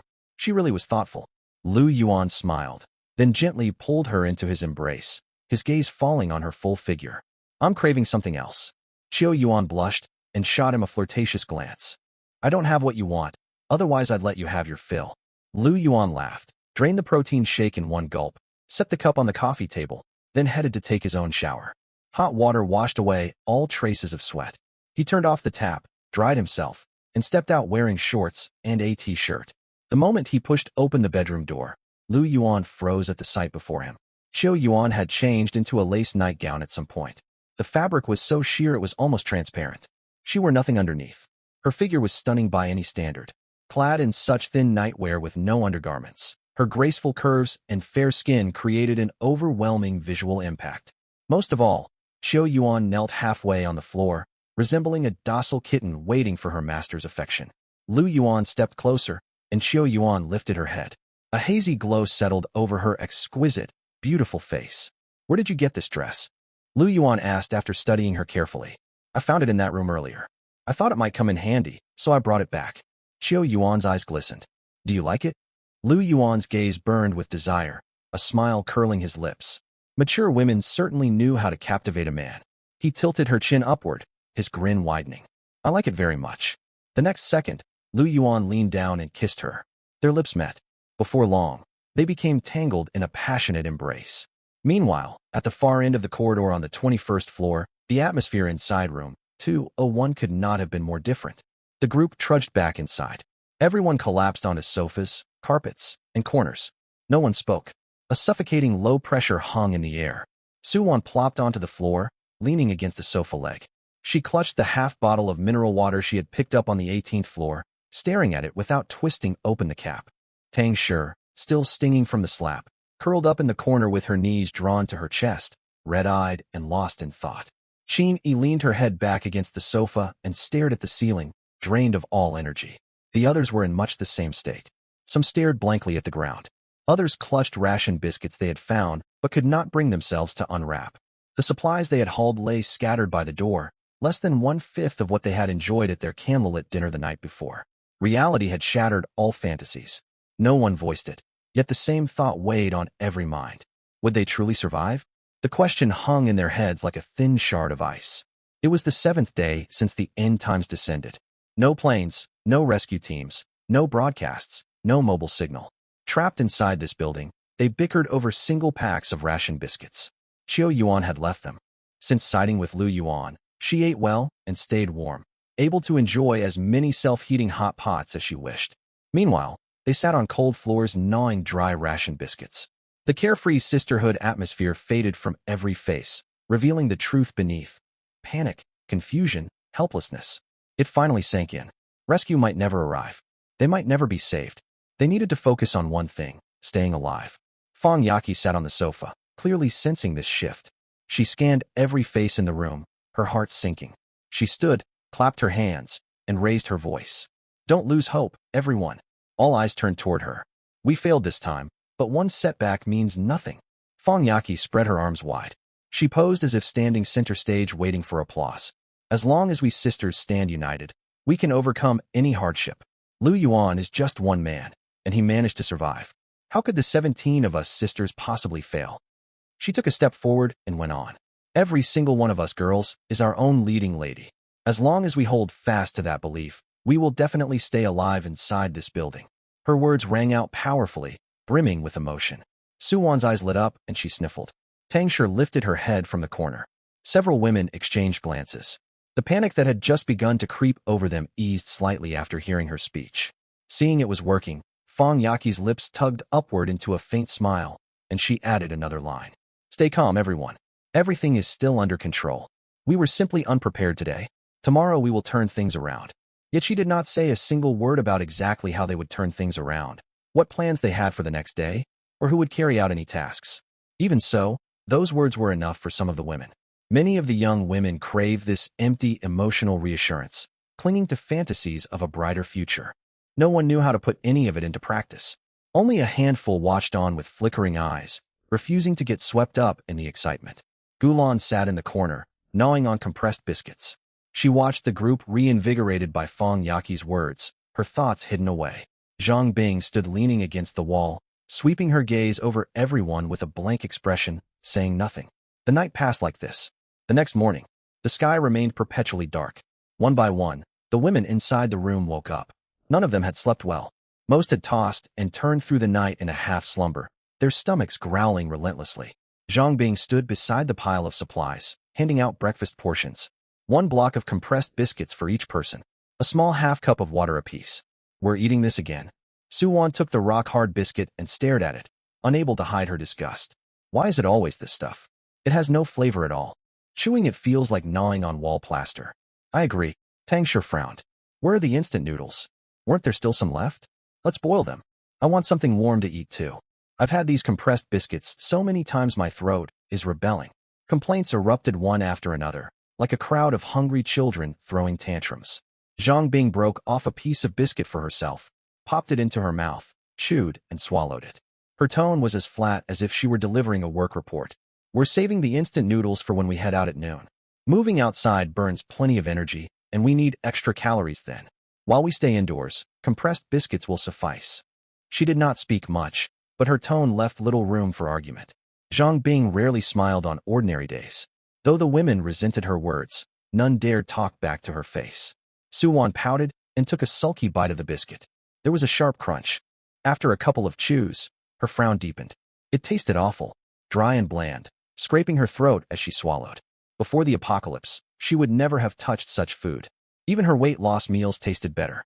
Now, ravenous as she was, she had no choice but to force it down bite by bite. Putting everything else aside, Suwon mumbled mid-chew. I want steak, red wine, giant lobster. Her words acted like a fuse, instantly stoking everyone's cravings. Stop talking. You're only making me hungrier. Back home, my maid would pan-fry steak and serve it to me. I never even set foot in the kitchen. I miss lobster too, garlic steamed, or baked with cheese. The aroma was incredible. Does anyone remember that French restaurant we went to before everything fell apart? Their foie gras was perfect. Ugh, don't keep going. I'm practically drooling. The more they talked, the hungrier they grew. As they chewed their compressed biscuits, their minds filled with images of steak, wine, lobster, and foie gras. Before the apocalypse, these foods were ordinary luxuries to them. They would even grow tired of eating them. Now, they would eat a bowl of hot pork knuckle rice with tears in their eyes if it were set before them. But reality was unforgiving. All they had in front of them were rock-hard biscuits and half a cup of cold water. Hey, someone suddenly spoke up. Where's Moo Moo? Has anyone seen her? The question stunned everyone. They quickly glanced around the room. She was not on the sofa, not in the corner. The bathroom door stood open, empty. Su Moo Moo, that sweet, lovely girl in her early 20s, as beautiful as a character straight out of a comic book. She rarely spoke within the group, quietly staying tucked away in corners, easy to overlook, but her sweet face was unforgettable. More importantly, she had been one of the 3 women who opposed forcing Lu Yuan out of the group. And now she was gone. Could she be in the bathroom? No, the door's open. It's empty. She was here last night. I'm sure she slept over by the sofa. No one saw her when we woke up this morning. The women exchanged uneasy looks, a terrible premonition settling deeper in their hearts. Gulan sat in the corner, still holding her unfinished compressed biscuit. She lifted her head when she heard Su Moo Moo's name. The girl's sweet oval face appeared in her thoughts, the quiet figure always huddled silently in the corner. She is far smarter than any of you realize. The thought crossed Gulan's mind. Su Moo Moo had not raised her hand during the vote. She had not uttered a word when Lu Yuan left. While everyone partied and celebrated last night, she must have already made her choice. Gulan took another crunching bite of biscuit and chewed slowly. That quiet little girl slipped away faster than anyone expected. Elsewhere, inside Lu Yuan's apartment, the clanging of weight plates echoed repeatedly from the home gym, steady and rhythmic. Lu Yuan finished his final set of bench press, racked the barbell, and sat up to catch his breath. He had already completed his daily check-in. The moment he woke this morning, he claimed his reward. The loot displayed on his system panel was excellent. It included something extremely valuable. First among the supplies was an S-rank mystical water tank. Mystical Water Tank S. Once connected to piping, it provides an endless supply of water. Lu Yuan's eyes lit up when he read its effect. An endless water source was arguably the most vital resource in the apocalypse. He did have stored water inside the apartment, but the reserves were far from sufficient. Now that he possessed the mystical water tank, he would never have to worry about water shortages again. The attribute point rewarded this time was not stamina, but strength. A warm surge spread from his chest to every limb after he allocated the point. He clenched his fist while still lying in bed, immediately noticing a clear difference in his grip strength. He had tested it during bench presses just now. His previous limit sat just above 120 kilograms, yet he could push 140 kilograms without hitting his ceiling. Though it was only a 20-kilogram increase, such progress marked a noticeable leap for a human body. If he kept earning attribute points day after day, his physique would grow stronger, far surpassing ordinary human limits. The new ability unlocked today was night vision. It allowed him to distinguish the outlines of objects in complete darkness. He had walked into the gym without switching on a light a short while ago. The room was pitch black, yet the dumbbell rack, cable machine, and steel pipe in the corner all appeared in clear shades of gray, visible enough to navigate. Inside this perpetually shadowed high-rise building, this skill was more useful than any weapon. Not bad at all. After finishing his workout, Lu Yuan headed for a shower. He walked into the bedroom and installed the mystical water tank following the system's instructions. Once connected, water quickly circulated through all plumbing in the apartment. From now on, Lu Yuan would no longer ration water, even for bathing. He could take a proper, satisfying shower. After washing, he dried his neck and chest with a towel, changed into a dry t-shirt, and stepped out of the bathroom. Sounds drifted over from the kitchen. Qiu Yuan was cooking. She knelt in the kitchen corner beside a shallow basin, holding water used to wash vegetables. A few stray leaf fragments floated on the surface. Carefully, slowly, she poured the gray water into another bucket, moving with extreme caution so not a single drop spilled. 2 empty bottles sat nearby, waiting to be filled with the vegetable wash water to flush the toilet later. Lu Yuan walked in from the living room and witnessed the scene. Water was an extremely precious resource in the apocalypse. That explained why Qiu Yuan saved every drop. But those days were over. He leaned against the doorframe and watched her for a moment before stepping forward and gently wrapping his arms around her waist from behind. Qiu Yuan's movements paused at his embrace, yet she soon resumed pouring the water, a faint smile tugging at her lips. What is it? Sympathy colored Lu Yuan's voice. You don't need to save water so strictly anymore. She stopped what she was doing and turned her head to look at him. Why? Our water is almost gone. If we don't conserve, how will we survive later? She spoke earnestly, long accustomed to rationing every single drop. She had even made plans in her head. If they ran out of recycled kitchen water, she might have to venture outside to collect mist. Though Qiu Yuan was a wealthy socialite worth hundreds of millions, she was also a diligent, practical woman. Lu Yuan smiled, released her, and walked over to the kitchen counter. He reached out and twisted open the tap. Clatter. Clear running water gushed out. The flow was not massive, yet steady and constant. The sound of water striking the sink echoed clearly in the quiet kitchen. Qiu Yuan stayed kneeling where she was, her mouth falling slightly open, astonishment shining in her beautiful eyes. She stared at the endless stream as if witnessing an impossible miracle. In the past, she collected water drop by drop using small bowls, rushing to catch any stray splashes with her hands. Now, water could flow freely like this. Instinctively, she stretched her hand under the stream. The icy cool touch against her fingertips confirmed it was real. She had never enjoyed such a steady flow of water since the apocalypse began. How is this possible? She stood quickly, hurrying to the sink. She glanced at the running tap, then turned back toward Lu Yuan. What did you do? Lu Yuan twisted the tap shut. The stream dwindled and stopped. Leaning casually against the counter, he answered, I managed to connect to the building's water pipes. The storage tank on the roof hasn't dried out completely. I set up a simple diversion. We'll have usable water for quite some time now. He made it sound effortless, as if he had merely fixed a leaky faucet. But Qiu Yuan was sharp-witted. She knew things could not be that simple. Power across the entire building was dead, and the water supply system had collapsed long ago. To channel water down from the roof required navigating countless pipes, valves and pumping stations while maintaining stable pressure and preventing leaks. She knew nothing about plumbing, yet she could imagine how complicated the task must be. And Lu Yuan had pulled it off silently on his own. She looked at him, choosing not to press for details. She had long suspected Lu Yuan harbored secrets she could not comprehend. As long as the outcome was good, as long as their safe house had food and water to sustain them, she did not need to know everything. There was only one truth she needed to hold on to. Sticking with him was the right choice. Qiu Yuan suddenly rushed forward and threw herself into his arms, unmasked admiration glowing on her lovely face. You are incredible. Her charge was sudden and forceful. Lu Yuan stepped backward half a pace to steady himself. Holding Qiu Yuan's soft, graceful figure in his arms, a powerful sense of accomplishment welled up inside him. The mystical water tank was only the first step. With his system, he could gradually turn this refuge into a genuine fortress. Unlimited water, unlimited electricity, unlimited energy, perhaps all within reach. For now, he would lie low, complete his daily check-in, and take things slow, transforming this apartment bit by bit into the safest haven in the apocalypse. The scent of cooked food drifted through the living room. Qiu Yuan laid chopsticks and bowls out on the low tea table. The portable gas stove was switched off. She had transferred food into 2 plates, one with diced ham stir-fried with dried scallops garnished with chopped green onions, glistening with oil, the other a soup made from instant rice noodles, topped with luncheon meat slices and green vegetables. Everything was assembled from instant food and canned goods, yet her cooking made it look genuinely appetizing. Qiu Yuan was quite a skilled cook. Lu Yuan walked over and sat down. He picked up his bowl, took a mouthful of ham and scallops and chewed. Savory flavors spread across his tongue, blended with the distinct seafood aroma of dried scallops, a rare delicacy in this bleak post-apocalyptic world. Qiu Yuan sat opposite him and began eating as well. Halfway through her meal, she set down her chopsticks, her expression turning grave. Have you noticed the black fog in the corridor growing thicker since this morning? Lu Yuan chewed his rice noodles and murmured an hum. I stepped out to check earlier. Qiu Yuan frowned. There was barely any fog on our floor before, but now it's nearly as dense as on the 17th floor.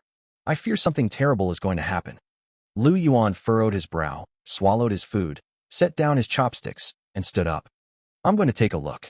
He walked to the entrance and peered through the peephole. The fog in the corridor was far thicker than yesterday.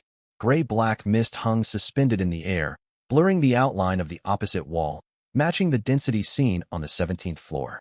After observing for a moment, he returned to the dining table and sat back down. We've seen conditions like this before. He picked up another mouthful of food and spoke casually. On the 3rd day, the 21st floor was completely flooded with black fog, far denser than it is now, as if submerged in ink. Everyone panicked back then, convinced we were doomed. But the fog receded not long afterward. Xiao Yuan had not joined him yet at that time.